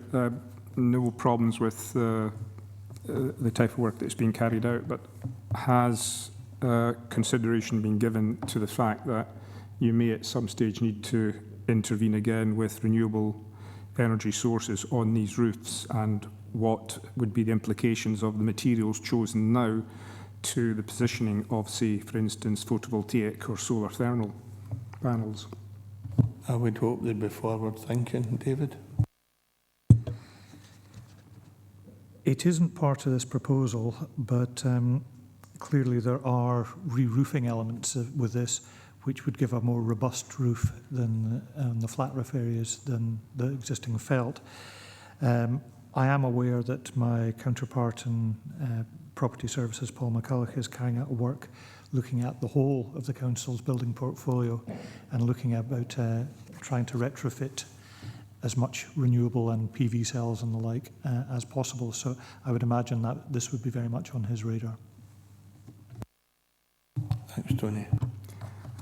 It'll also be in my radar, Chair. Very good. Okay, we're still at question for the case officer. John Campbell and David Slate wants to come back in. John Campbell. Thanks, Chair. No, I think Councillor Beretti sort of touched on the point about solar panels. This is an opportunity, when we're doing these sort of works that, that the council should consider, trying to incorporate these. I wouldn't like to put it down as a condition, but obviously a directive or something like that would help. Thanks, Chair. Thanks, John. And I would hope, given the energy crisis, that every department would be scrutinising what they can do to try and make life better for the public purse. David? Yes, Chair, it's just regarding solar panels. Also wind as well. A number of premises now, I think it's one of the big Tesco's, they've got the actual wind turbines on the roof of the building. They're shaped like the old-fashioned type of barbers. Not a windmill as such, it's more like an Archimedes screw. But these things are coming to the fore, and I believe that the council should look at that, because energy costs are not going to come down as far as I can see. And I think that although they have a cost of installing this equipment, once it's installed, it will immediately start paying back over a period of years. Thank you, Chair. Thanks, David, and you're right. I think we've just got to be cautious that we only deal with the planning element here, and the energy management sits elsewhere. But you're right, David. So that's the questions for our case officer. We have two statements for Tracy reading again. 3 minutes, Tracy. Thanks, Chair. The first statement is from John Howell, which is an objector. The Council advises it can only consider comments on planning applications on planning issues. An example of these issues it gives is local and national planning policy and guidelines. It is therefore very surprising that in today's report the summary of objections does not include objections made on these grounds. The Council has adopted the National Roads Development Guidelines as policy for roads aspects of planning applications. My objections highlighted that the non-provision of cycle parking, the excessive provision of car parking and the proposed car park access layout are all contrary to the requirements of these guidelines. Overarching policy OP1 in the development plan requires that development proposals should minimise the need for travel by car and encourage active and other more sustainable forms of travel, whilst avoiding or mitigating any adverse impacts on the transport network or road safety. Contrary to this policy, this application prioritises car travel and does nothing to encourage active travel. The failure of the proposals in this application to comply with the Council's own development plan policies and its broader policies should therefore be part of your considerations. The report advises under the headings Access and Servicing and Other Material Considerations that the Council's Roads Officer has no objections to the proposals. However, the roads response on the planning portal is very limited, making no mention of issues such as cycle parking, pedestrian access or road safety. The road response to all planning applications should be including considerations of such aspects to demonstrate that policies which prioritise sustainable travel are being considered.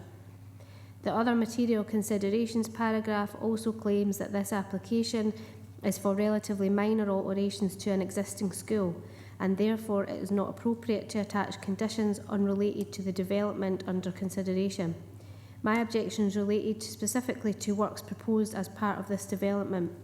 For example, the new car parking provision and the new car park access. As the application includes proposals for new car access, it also seems entirely appropriate that the developers should have considered pedestrian and cycle access. Therefore, conditions related to these access modes are appropriate. For example, it is appropriate to condition the provision of cycle parking and require that the new car parking be omitted. 30 seconds, Tracy. If the new car park must be provided, then it is also appropriate to condition that the car park access is designed to prioritise pedestrian safety and that replacement hard standing playground provision is made. Overall, the same conditions should apply to the minor alterations at this school as to a new school, especially as the estimated cost in July 2020 was over £2 million, so hardly minor. After all, the development plan policies do not differentiate between new buildings and alterations. Bang on 3 minutes, Tracy. There is one small paragraph left. Oh, go on then. Finally, the Council should be leading by example with all its developments, reflecting all local and national policies in planning terms. That must mean that all Council proposals fully reflect the development plan, and this should be clearly demonstrated in their consideration through the planning process. And the next statement is from Anne Johnson, Objector. The Council published the estimated budget for this refurbishment project last year, and it is over £2 million. The report before you summarises the objections received from concerned members of the public in paragraph 3.2, but dismisses them in paragraph 4.13 by stating, whilst the objections would be entirely appropriate for the erection of a new school, the current application is simply for relatively minor external alterations to an existing school, and so it would not be appropriate to attach these or competent to attach conditions. I put to you that a budget of over £2 million is hardly minor alterations and indicates that the school is expected to have a considerable useful life, for example 30 or 40 years. It is therefore reasonable for your committee to expect national and local planning policies to be applied to ensure that this council project demonstrates best practice. The proposals as presented are contrary to LDP2 with regards to sustainability, most obviously omitting to support reduction in carbon emissions and to support resilience to our climate change, and also contrary to the overarching aim in LDP2 to encourage sustainable travel and a model shift away from private car use. The proposal will increase parking for cars by 50%, where the school role has reduced by 33%, and it misses opportunities to improve the active travel network and to tackle climate change. The Council has declared a climate emergency, added to the Council priority to urgently respond to climate change, and made a declaration to reach regional net zero carbon by the year 2025. The Council formed a working group of officers and members to ensure the Council delivers its agreed climate actions. The only way that either councillors or the public can influence the outcome of this major project is through the embedding of the Council's agreed priorities in day-to-day business and through compliance with LDP2 policies and guidance during this planning application process. Today, the planning officers may still advise you that for these submitted plans, the long list of conditions would need to be added for planning policies and Council priorities to be met would not be considered appropriate. If so, I suggest that your committee agrees that this proposal as submitted is not in line with the Council's agreed priorities or climate emergency declaration, and therefore you ask the application to be withdrawn, revised and resubmitted. Revisions to the refurbishment could embrace good practice and bring the proposals more in line with the Council's agreed priorities and the policies of LDP2. For example, new plans could omit the addition of new vehicle entrance and car park and instead improve walking and cycling facilities, and guidance could be sought from the Climate Emergency Working Group as to how the project could increase resilience to our changing climate and reduce carbon emissions. Thanks, Tracy. 3 minutes again, bang on. Okay, members, we've noted these objections, and already some of them have been addressed by the directive that we intend to apply if members agree that. So I'm open to members. What do we do with this application? Tony Barretti? Thank you, Chair. Quite a lot of objections about climate and mobility. Lest we forget, not everyone in our society is mobile and can use a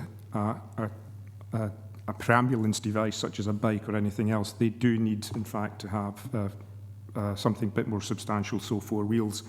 The only thing I didn't see in the recommendations is that there should be electric charge points in the redesigned parking spaces, and I think that if we are looking at reducing carbon footprint of vehicle transport, then yes, we want to go more electric, and it doesn't just matter about cars, it's also buses and bicycles which could recharge on site as well. That would be my observation, Chair. Thanks, Tony. And we have a wee problem because it's not a new plan application, but certainly that could be included in the directive if it's no in about electric charging points. David? Yeah, certainly. I mean, the council would have permitted development rights to put charging points in itself. I've already noted down about the cycle provision and the use of PV cells. I'm happy to put in something else about EV charging as well. That would be helpful, David. Thank you. I've got, I think, did John Campbell want to speak, and then John Dennerley. So John and then John. Thanks, Chair. Yeah, totally agree with what's been discussed so far. Happy to go with the recommendations with those directives. We did cover some of the objectors' points, so if we have that directives added, I'd be more than happy to go with the recommendations, Chair. Is that a proposal, John? That's a proposal. Thank you.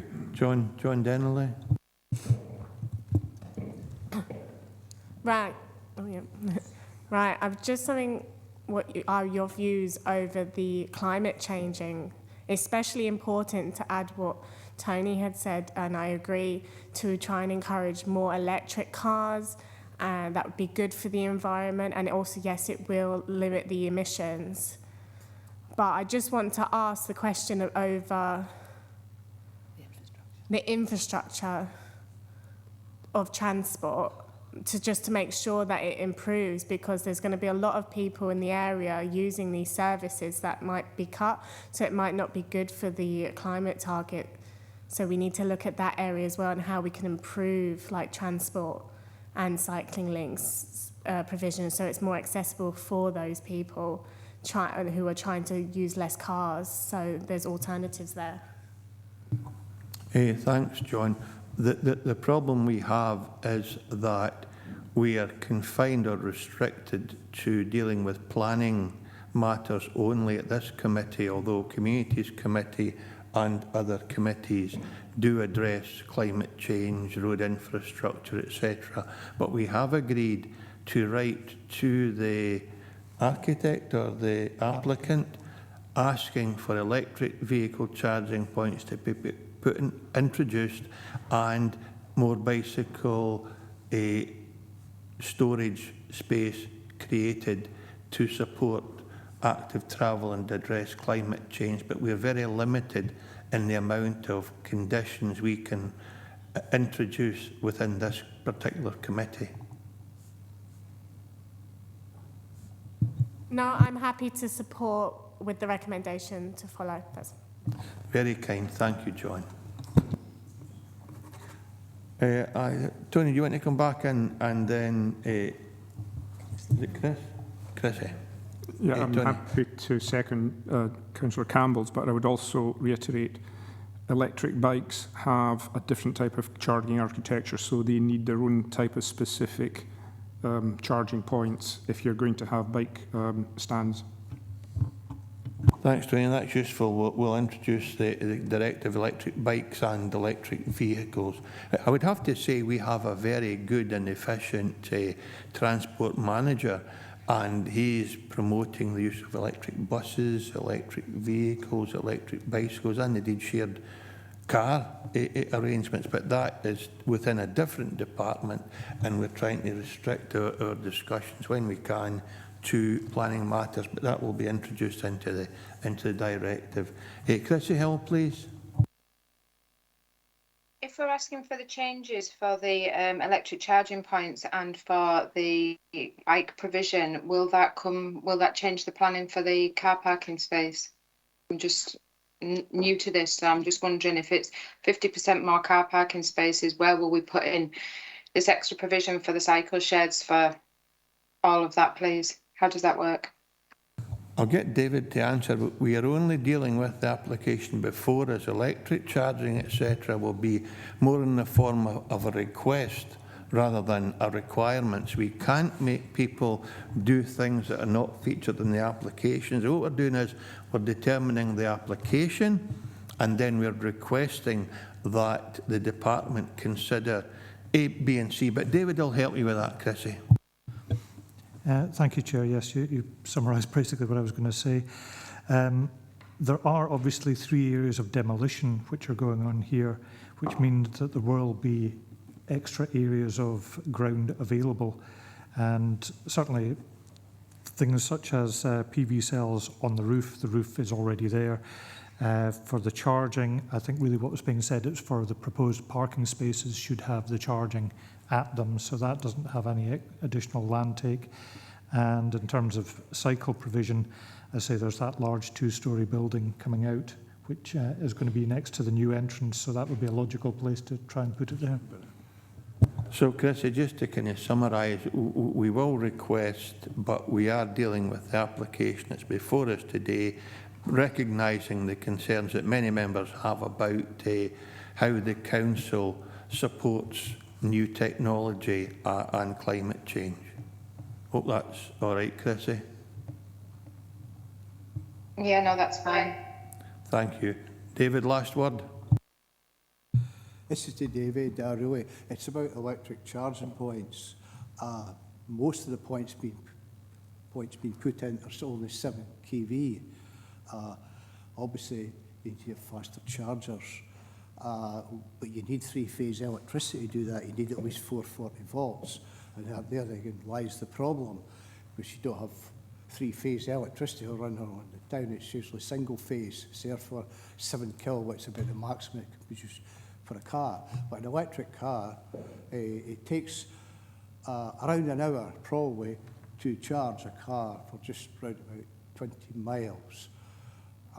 And the points that are in the town at the moment are it's £1.50 just to plug in. And David, can we focus on the planning application, yes, please? Okay. We have a long agenda.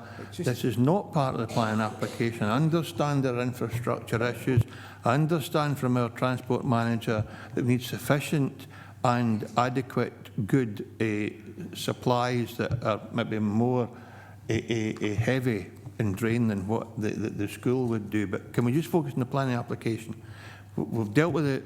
Charging, that'll be a request from us to another department, and we will deal with the technological and the infrastructure issues in probably the Communities Committee or E&R, but aye. So can we move to the planning arrangements, please? So we've got an application before us. I think we have a proposer from John Campbell, seconded by John Dennerley, to go with the oh, is it Tony? Oh, John did it before, Tony. Okay. But anyway, if it's John and Tony, that's fine. I don't mind who it is, but we have a proposal that we go with our recommendation and include in it a directive, and David has listed the elements that we want to be concentrating on. So if there are no alternative proposals, we'll go with the recommendation. Unanimous decision of the committee is to go with our recommendation plus a directive that David will formulate and send for us. John, I did say that we would stop after this agenda item. There's only one more lady from the public gallery waiting to speak, so if you don't mind, we'll deal with that item and then we'll have a break. Yes, Thank you very much, that's sir. absolutely fine. Thanks very much, John, and thanks, members. So we move on to agenda item number 8.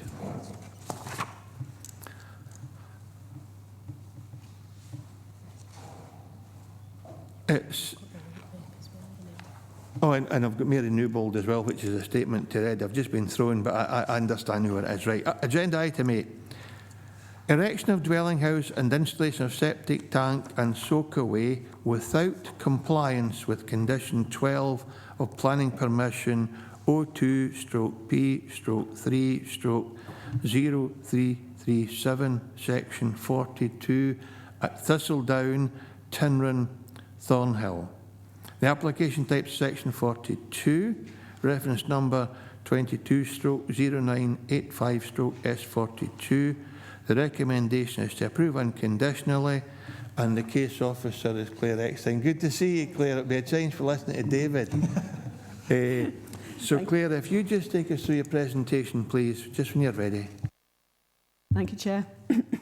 Hope my voice is up to David's. Right, the application itself is, as outlined in paragraph 1.3 of the report, is for removal, non-compliance with condition 12, which basically sets out that the occupation of the house and land shall be restricted to a person engaged to a substantial extent in an occupational business activity requiring an appropriate rural location in the countryside, such as the giving of carriage driving lessons and or their dependents. The house is completed and so is the adjoining garage. Just going through the photographs and location plan. The house is in a rural location. It's approximately 3 kilometres northwest of the village of Tinron. Next.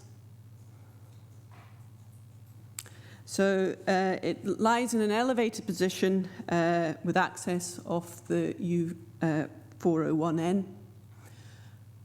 Next. This shows the original site and associated land with it, which is marked in blue. But however, as noted in paragraph 1.4 of the report, there is no legal obligation that tied the house to the land when it was approved in 2002. There was only an occupancy condition. This is just a photograph. This shows the existing access to the house off the U401N. And then this shows the front of Thistledown house, which obviously is currently vacant. And next, this shows just the photograph of this house and associated land. So just to the front, which heads down towards the U401N, and then obviously through the gap there. And this land is a mixture of sort of rough grazing, wooded areas, and is quite steeply sloping. So as set out in the report and noted in paragraph 4.5, there have been changes to planning policy and advice since Thistledown was approved in 2002. Following Scottish Government advice and now reflected in the new Local Development Plan 2 and supplementary guidance on housing in the countryside, there is now no policy support for occupancy conditions or legal obligations for new housing in the countryside. So whilst the concerns raised by the Community Council that a house can be occupied without a link to the need when the original justification was made are noted, given the current planning policy position, there is no planning justification for the continued support of an occupancy condition, and it is on this basis that the application is recommended for approval. Thanks, Claire. Any questions for our case officer?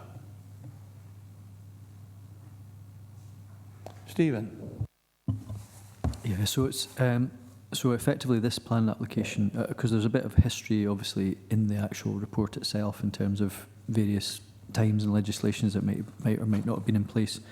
This effectively supersedes them all and says this starts anew from here, if should it be granted, that is. Is that correct? Claire, I would say that was correct. Yes. Tony, questions for case officer? Yeah, I couldn't see the map of where the location was. Could it be put back up, please, Chair?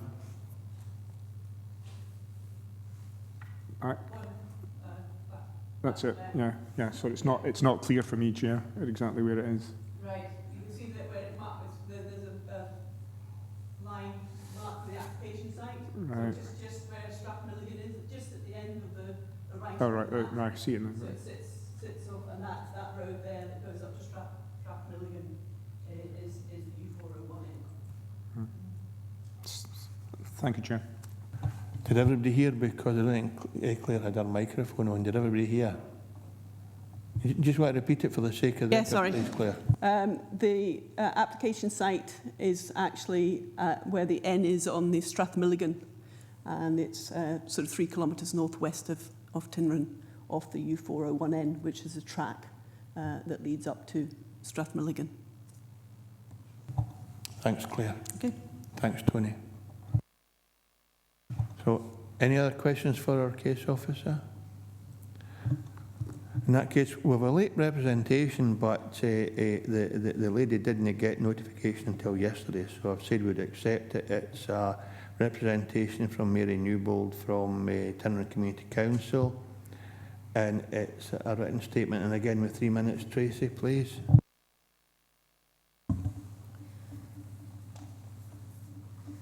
Thanks. Tinran Community Council wish to make Dumfries and Galloway Council Planning Committee aware that our planning representative didn't receive the committee papers until Tuesday 11th of October, so we're unable to give the 48 hours notice of our intention to attend.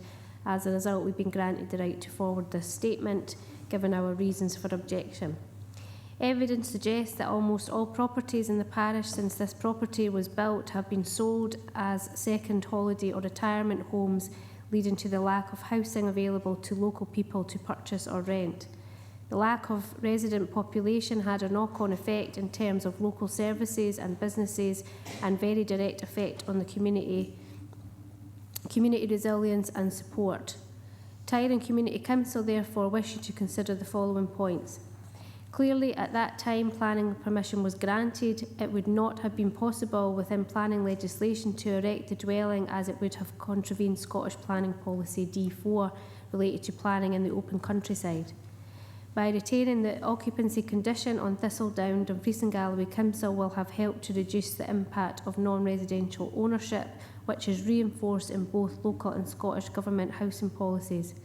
If the occupancy condition remains in place, then the property would need to be a permanent residence rather than sold as a second or retirement home, which I am sure you are aware is a major issue in local rural communities.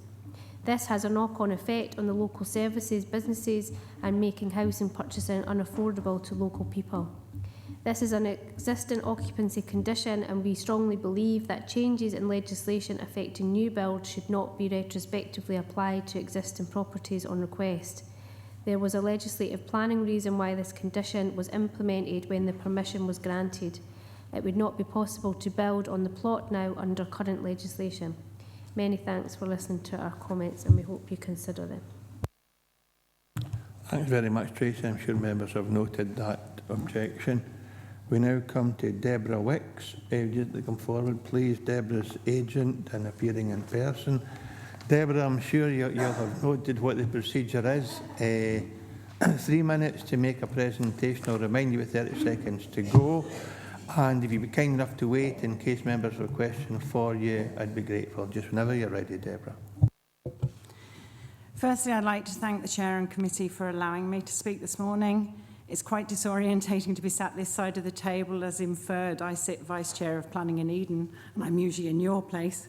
I would also like to thank Claire Eckstein, the Planning Officer, for her comprehensive report to Committee, outlining the material considerations for our application. and the outdated legislation which the objector seeks upheld. It saddens me that a local community as small as that of Tinran should seek to exclude the enjoyment of the property Thistledown by a new family, even citing retirees as unwelcome. This is ironic as the community of Tinran is largely made up of incomers. The Treasurer, Mary Newbold, who you've heard from this morning, herself made unwelcome overtures to purchase the property no less than a week after my father's passing, but originally hails from North Yorkshire. I wish the committee to note the contribution of such retirees as my parents were. When, after a devastating accident left my brother paralysed and in a wheelchair, they moved to Tinran in 1985, actually purchasing Strathmilligan. They threw themselves into the community and throughout their years made key contributions, such as father organising the Drumlanrig Castle horse driving trials for many years, being master of the local lodge, an office bearer of the Provincial Grand Lodge of Scotland, returning officer for Tinran, chairman of the local Dalgarno Singers, the list goes on. Whilst mother played a key role in Tinran WI and the Dumfries Embroiderers Guild, being president of both in her time. Thus the contribution of said retirees. Knowing planning as I do, and I did live up here for quite a substantial amount of time, all three of my sons were born at Cresswell, I understand none of the aforementioned constitutes material planning considerations, but the officer, thank you, has comprehensively covered those. I merely wish to furnish you with some background and outline the passion and heart my parents put into Thistledown and the Tinran community. Mum and Dad built Thistledown in order to live out their lives in Tinran, and this they both did, both dying at the property.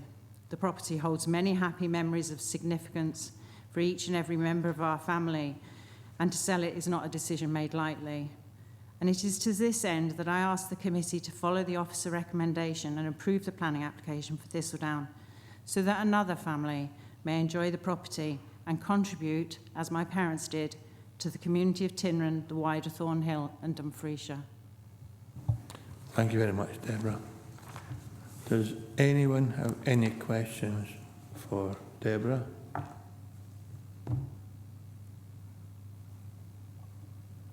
In that case, thank you very much, Deborah. You can return to your seat. Members, we're in session. Ian Howie. Chair, just happy to go with recommendation. Stephen, second that. Any alternative views? We have a recommendation or a proposal from Ian Howie, seconded by Stephen Thompson, to go with the officer's recommendation. No alternative views. Confirm the decision of the committee, please, Tracy. Chair, members have agreed to approve the application unconditionally.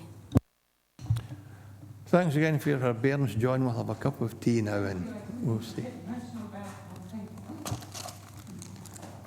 Thanks for coming along, Deborah. 30 minutes from now, what's the time? 1 o'clock. Oh, 1 o'clock, so 1:30 return. Thanks, members. See you in half an hour.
Welcome back to the Planning Applications Committee. And we're back in session again. We'll move on to agenda item number 9. An application for the erection of 8 wind turbines, 1 meteorological mast, maximum height 80 metres, control building, substation and welfare facilities, formation of new vehicular access junction onto public road, and access tracks and formation of temporary construction compound and associated work without compliance with condition 2 of planning permission 17/2073/full to extend operational life to 30 years, section 42 at Glenmucklock surface coal mine north of Kirkconnell. So the application type section 42 application.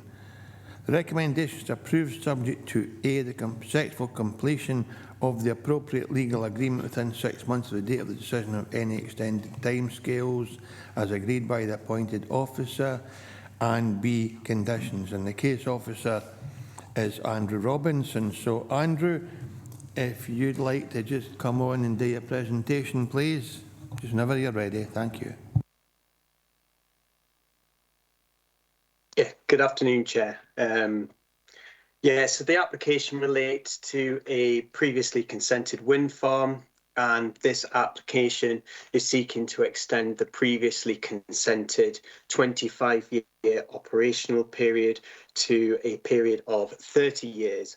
And what is requested is non-compliance with condition 2 that was attached to Planning Permission 17/2073 FUL, which was approved in January 2020.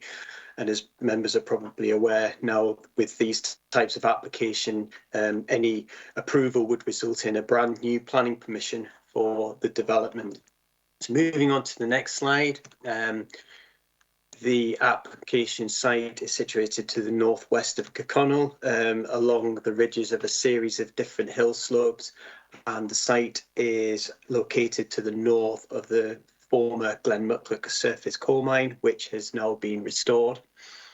Moving on to the next slide, this shows the site layout of the site. So it comprises 8 wind turbines located in the positions illustrated by the black dots on the slide, and the site would be accessed from the A76 at Lagray Road, which will serve up to the application site from there, where a new access track would be formed to construct the wind turbines.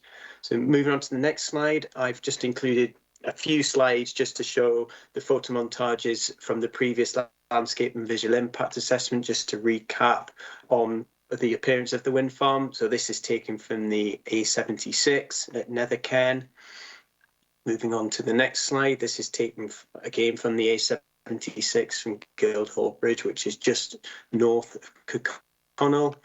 Moving on to the next slide, this shows the proposal from the approach on the A76 to Sanka. And moving on to the final slide, this shows the development along the top of the ridges, which you can just see on the photograph. And this is in Kellerholm. So moving on to the final slide.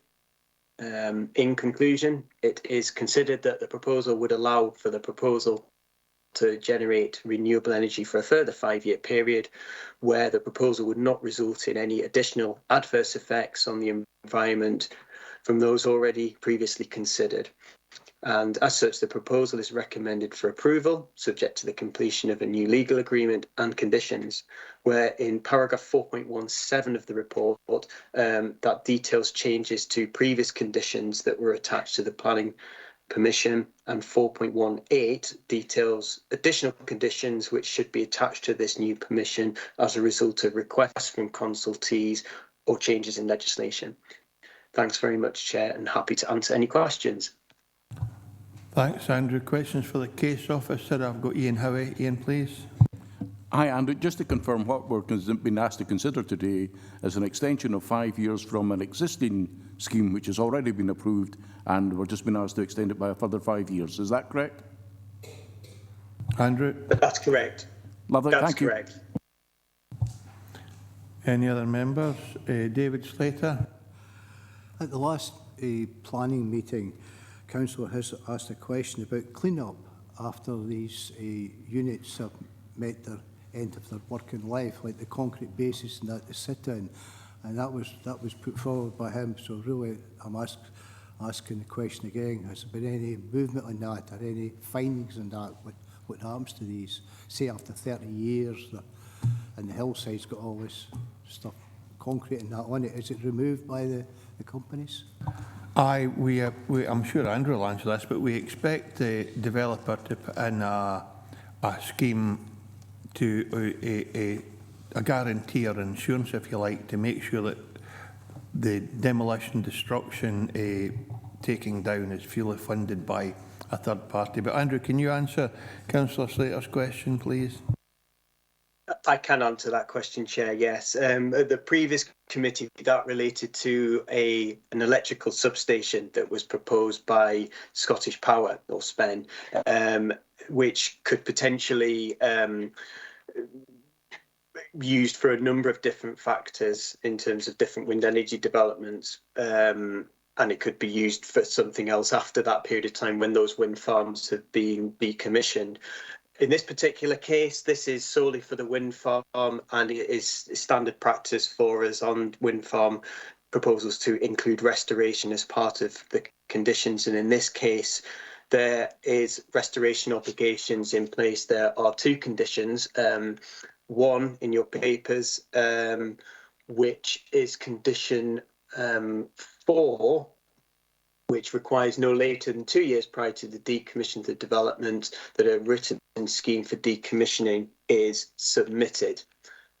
So there is decommissioning obligations on this particular planning permission, and it would also form part of the legal agreement requiring a restoration bond in the event that the operator of the wind farm went bust. So this is already on this particular planning permission. Thank you very much. Thanks, David. Any other questions for the case officer? Andrew, I've got a couple of observations, maybe rather than questions. I see on page 84,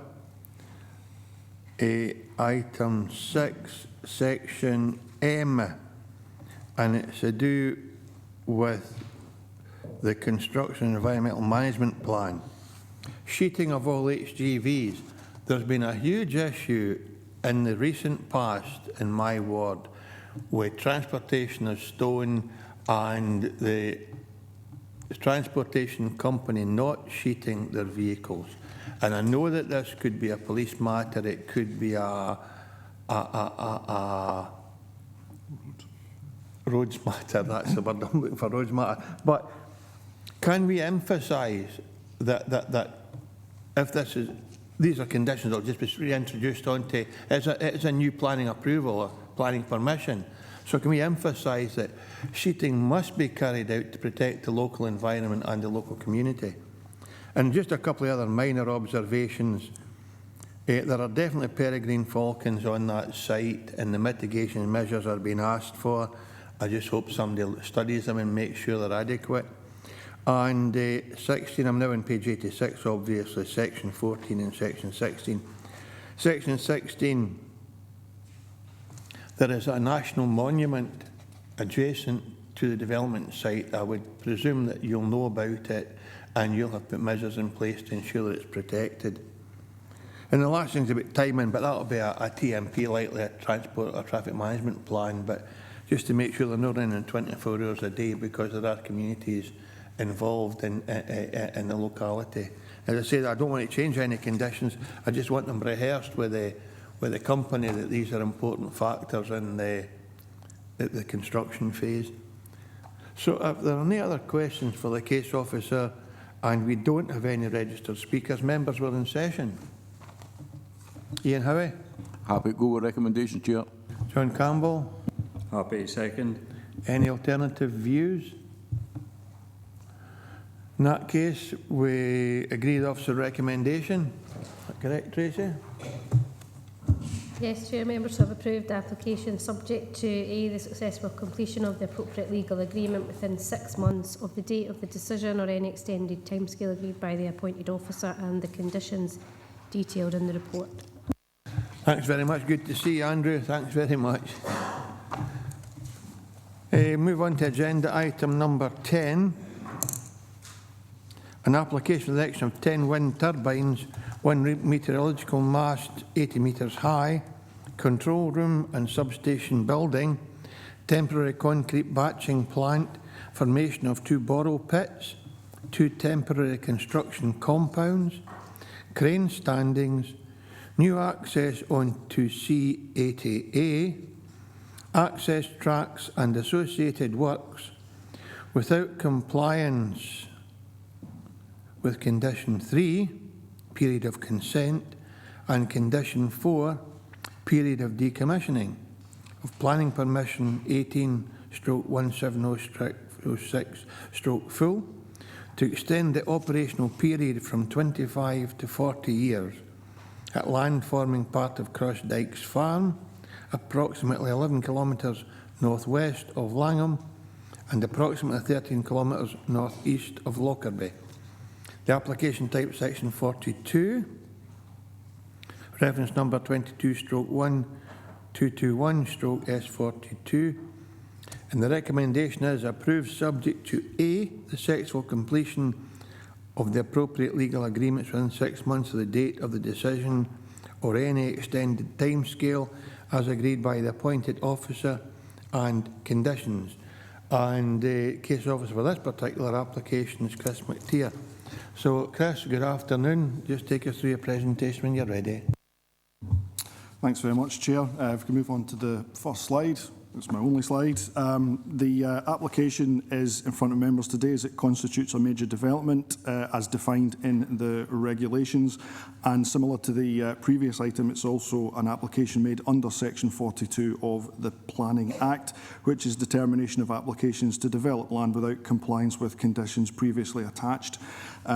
Differing from the previous application, Cross Dykes Wind Farm is fully armed and operational, and it's been exporting electricity to the grid since September last year. The operational lifespan of the development is linked to condition 3, but also linked to that is the period of decommissioning, which is in condition 4. The one is tied to the other.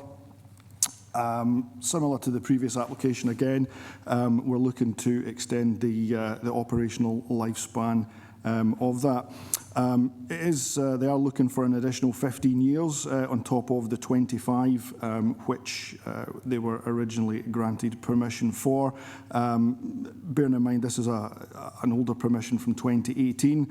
In recent years, the permissions that we've been issuing as a planning authority and also Section 36 consultations from the Scottish ministers are now granting permissions in excess of 35 years, with a period of 40 years being typical for some of the more recent developments. Having looked at the proposal, we consider that it raises no fundamental policy objections, and we haven't had any objections from consultees, and for the reasons set out in the report, we're recommending that the application is approved subject to conditions which have been reordered slightly as it's a built-out scheme. We don't need any of the suspensive conditions that were originally attached to it to submit things like traffic management plans, construction environmental management plans. All those obligations have been dealt with in the period leading up to construction. But the legal obligation, which includes decommissioning obligations, also needs to be updated to reflect this. So, as ever, I'm happy to answer any questions that you may have. Thanks very much, Chris. Members for our case officers. Questions for our case officer members?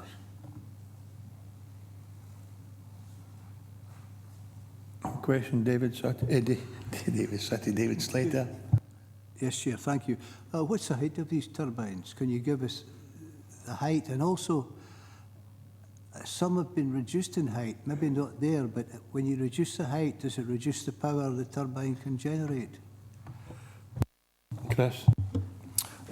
These ones, there's been several applications at Cross Dykes over the last sort of few years. The planning history set out section 1.9. So these ones are 176 metres high. There was a couple of applications in for smaller ones, but I think generally speaking, if the higher the turbine and the longer the blades, the more power they generate. Thank you, Chair. Thanks, David. Okay, if there are no other questions for our case officer, there are no registered speakers in session. Ian Howie? Happy to move. John Campbell? Happy second. Thank you. If there are no alternative proposals, Tracy, can you confirm the decision of the committee, please? Your members have agreed to approve the application subject to A, the successful completion of the appropriate legal agreements within 6 months of the date of this decision, or any extended timescale as agreed by the appointed officer, and the conditions detailed in the report. Thanks, Tracy.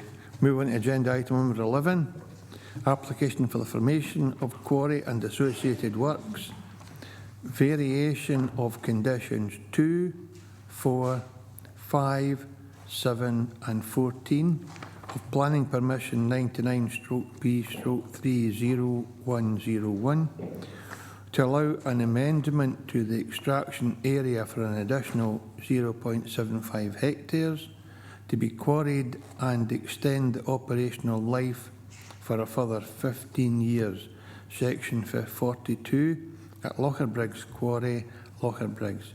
So the application type, section 42, reference number 22/0250/S42.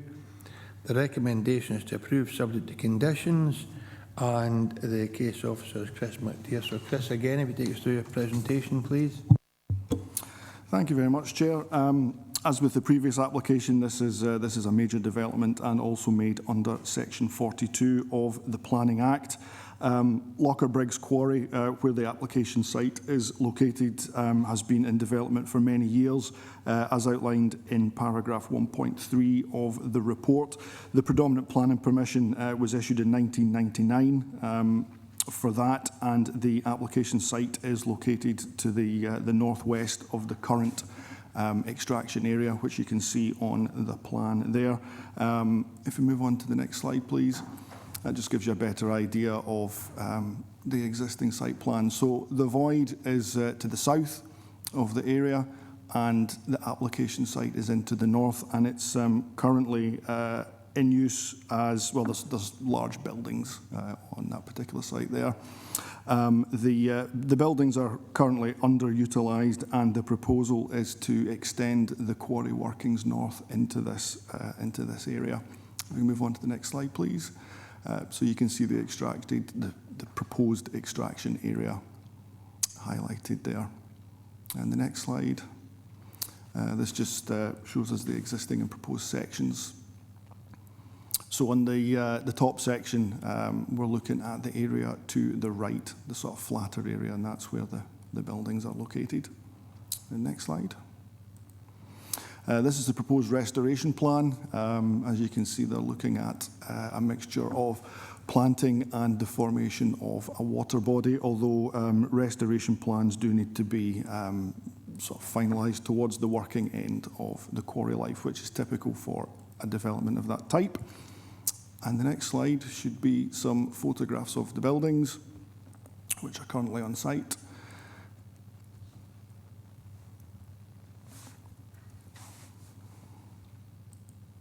That's them. So, as outlined in the report, the current development is linked to specific drawings which were referred to in the 1999 permission. Conditions 2, 4, 5 and 7 are all linked to a particular plan, and this establishes the operational and restoration parameters of the development. Now, the principle we consider is acceptable for a small extension within an existing quarry site, and it raises no fundamental policy objections with that. Condition 14 outlines the decommissioning aspect of this.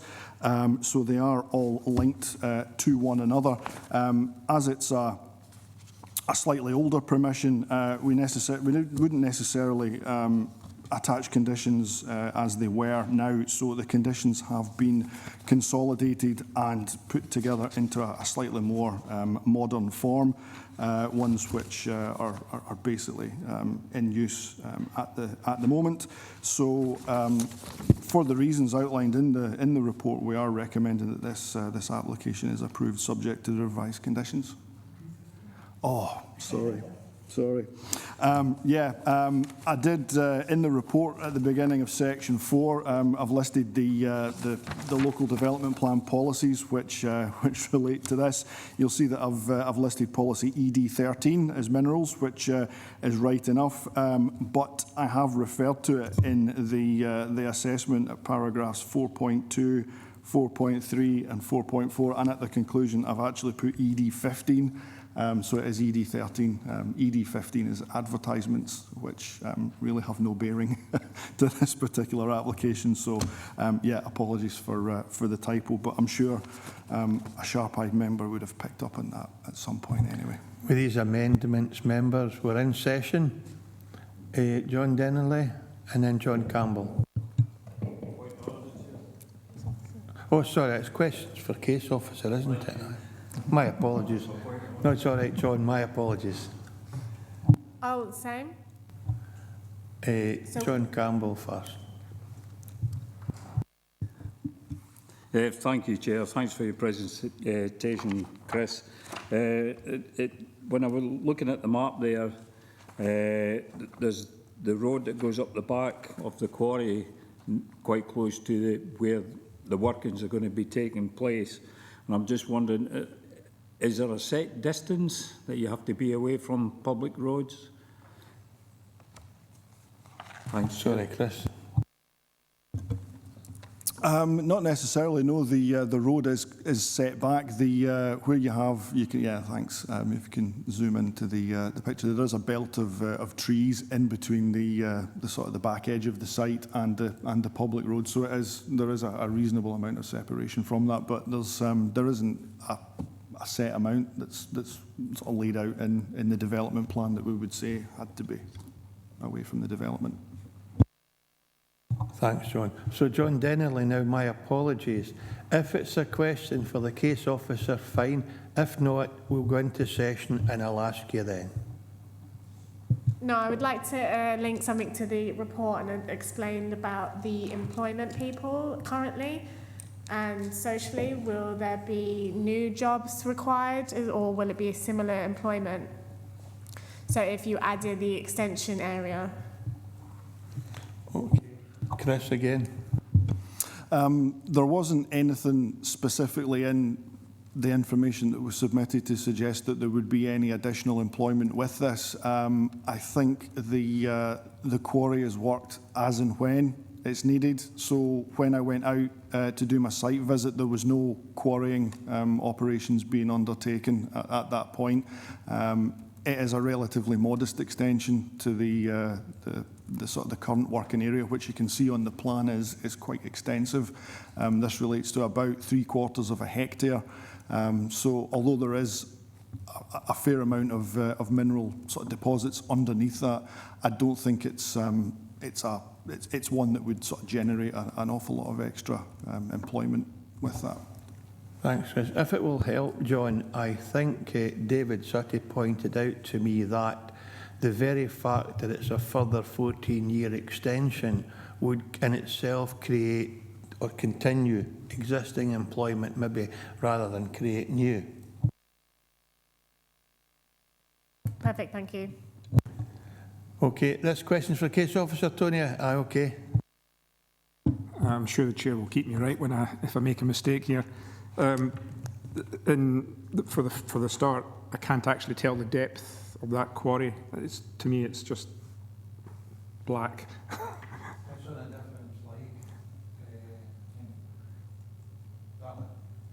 If the case officer could decipher that for me.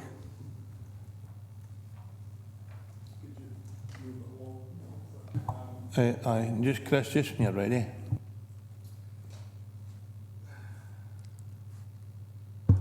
.32 metres. 32 metres. So if you see at the bottom, it's got 6 metres AOD. AOD just means above ordnance datum. It's just there's a set point, but that's 6 metres above sea level. The existing site profile that you can see is at 38 metres, so 32 metres between the two. I'm assuming also that is that little blue bit, is that the water table? Yes, it is, yeah. Okay. Chair, just to follow on from that point, the recommendations that you've put in, are these recommendations set in stone now, or are they flexible? And I might go to session if you want to ask those questions. You can ask Chris the question, but if it's a proposal, we'll do it when we're in session. If you can get some information for him now that might help. And if no, we'll go into session. We can always revert back if need be anyway. Well, I'd rather go into session, that way we can save time, Chair. Okay, thanks, Tony. So that's questions at the moment. Any other questions for our case officer? If not, members were in session. Tony? That was quick. Right. Based on what I've just asked and the recommendations, now at the moment the recommendations are kind of set in historic linear thinking that this is going to go back to potentially a greenfield site. With the difference in height, the difference in depth, I mean, I can already see a number of different renewable energy applications based on kinetic energy and chemical energy systems.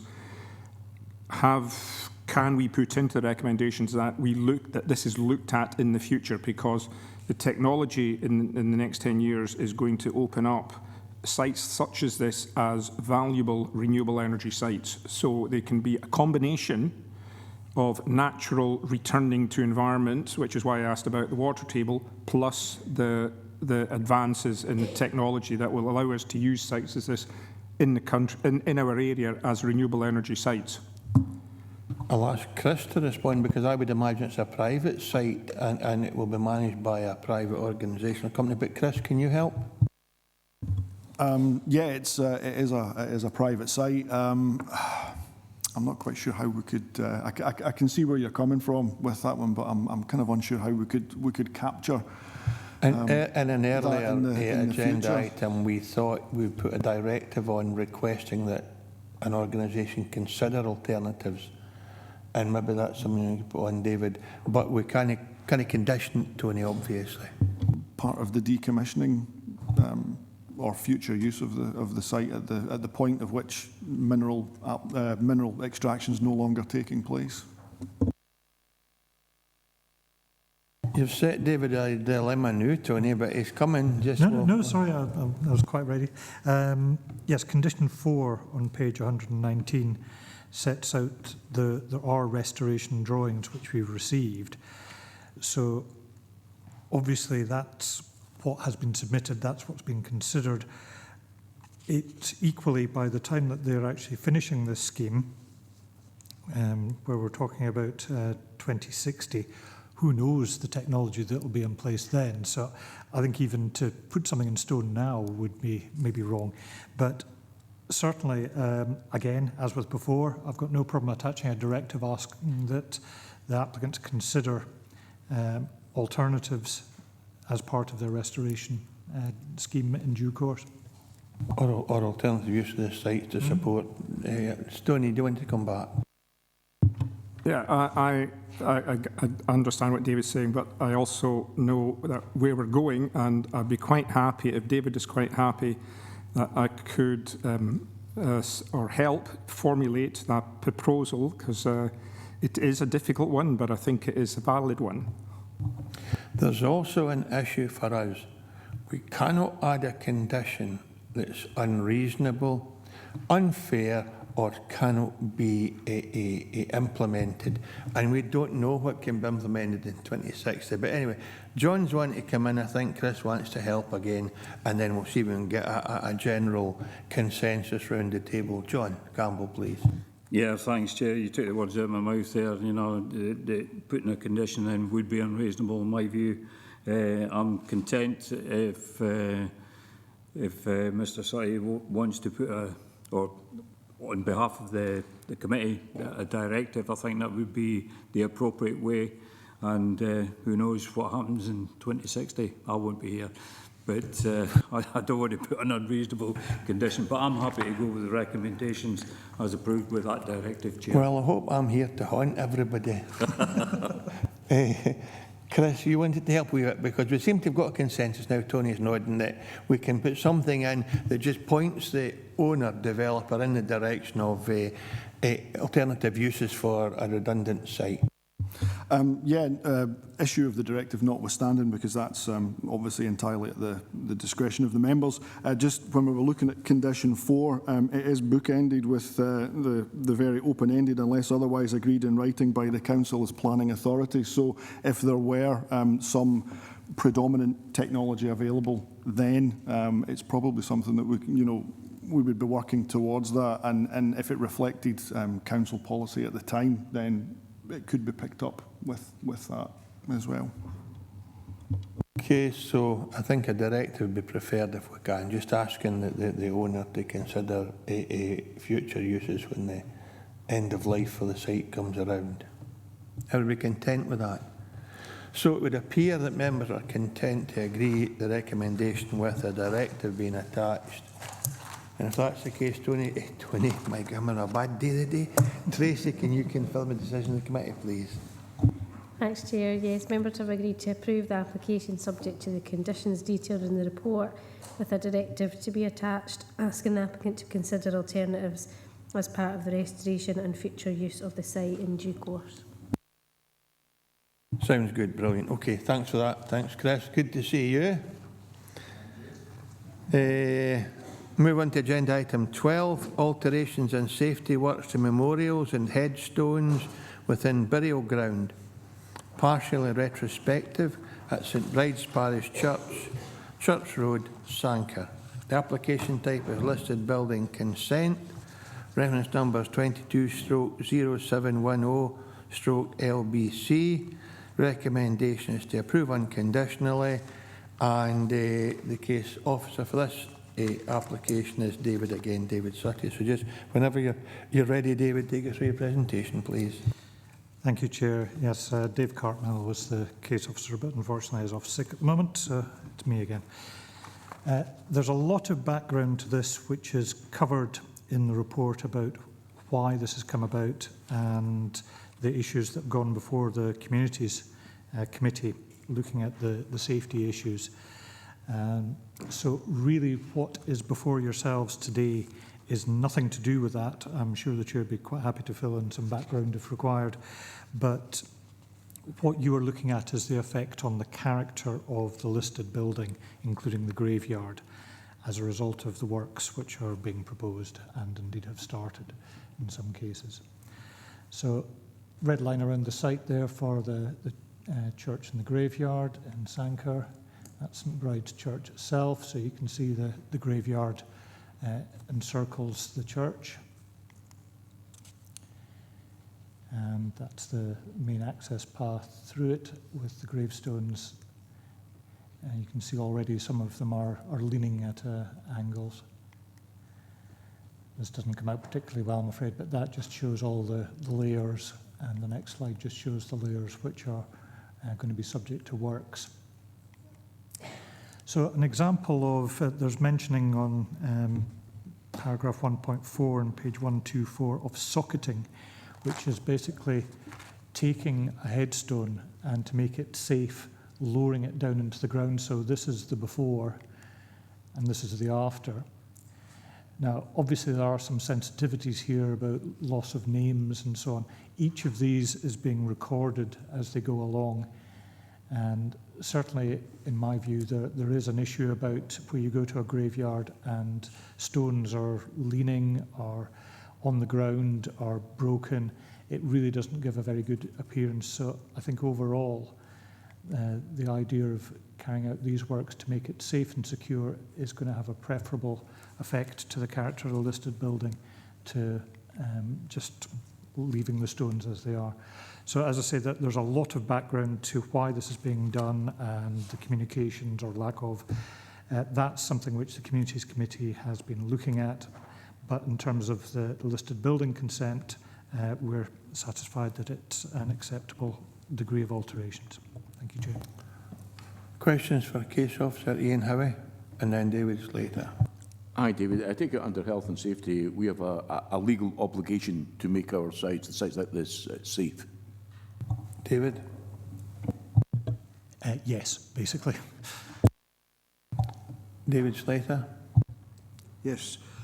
I'm assuming, as you say, this is retrospective application because this has been greatly publicised in the local media where a company has came along and cut headstones and they class it as socketing them back out of the ground, where many, many people have been extremely upset about this.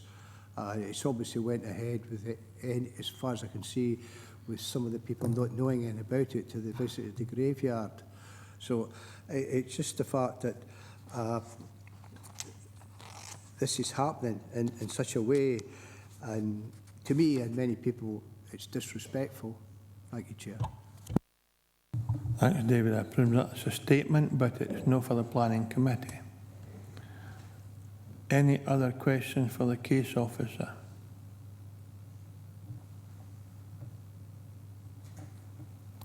In that case, we're in session, members. Ian Howie? Go recommendation, Chair. John Campbell? Yeah, second that. Thank you. Any alternative proposals? In that case, confirm the decision of the committee, please, Tracy. Members have approved application unconditionally. Thank you. Move on to agenda item 13, an application for installation of 8 replacement windows and refurbishment of 7 windows, including repainting at Stewartry Museum, St Mary's Street, Kirkcudbright. The application type is listed building consent. Recommendation is to approve unconditionally. And Case Officer David again. Another officer on leave, yes, Claire Kirk's officer. So basically this is on St Mary's Street in Kirkcudbright. It's the council-owned Stewartry Museum, so that's why it's before yourselves. It's the application site in red. And you've got a total of 8 replacement windows. I know it's been advertised and the description here is the refurbishment of 7 windows, including repainting. Very technically, if you are just repairing things, it doesn't require listed building consent, but that's the description that's been put in. So really, the only issue is the replacement windows. And just going through the slides, that's the floor plan, which annotates the relevant windows. First floor plan, and then the elevations with the windows to be replaced, numbered. Now, it's been a long day, so I thought I'd save you. There are drawings for every single window with an assessment of its particular condition and how it would be replaced or refurbished. I've given you 2 as examples and left it at that. So this is one for refurbishment where it's been assessed as being suitable for repair rather than replacement. And this is a replacement one, which, as you can see, they've tried as best as possible to copy, like for like, the existing window, all painted timber. And then just some photos of the building from the outside. That's fronting on St Mary's Street, close up at the entrance, around the side, close up of the side, around the other side, and again a close-up. So overall, this is a refurbishment which is actually going to improve and sustain the character of the listed building, and we're happy to recommend approval unconditionally. Thanks, David. Any questions for our Case Officer? Tony? I know it's a listed building, but the windows that are going in and being as close as possible to the originals, are they actually more efficient in every sense? David? Yes, in that, as you'll see in paragraph 1.3, all the replacement windows are double glazed timber windows, so it would improve thermal efficiency. Thanks, Tony. Any other questions for our case officer? In that case, members, we're in session. Ian? With recommendation. Thank you, John. Second. Thank you. It's good double that. Aye. If there are no alternative proposals, Tracy, confirm the decision of the committee, please. Members have approved the application unconditionally. Move on to agenda item 14. There's quite a significant amount of paperwork here. It's a decision by ministers following a call-in on planning application. David?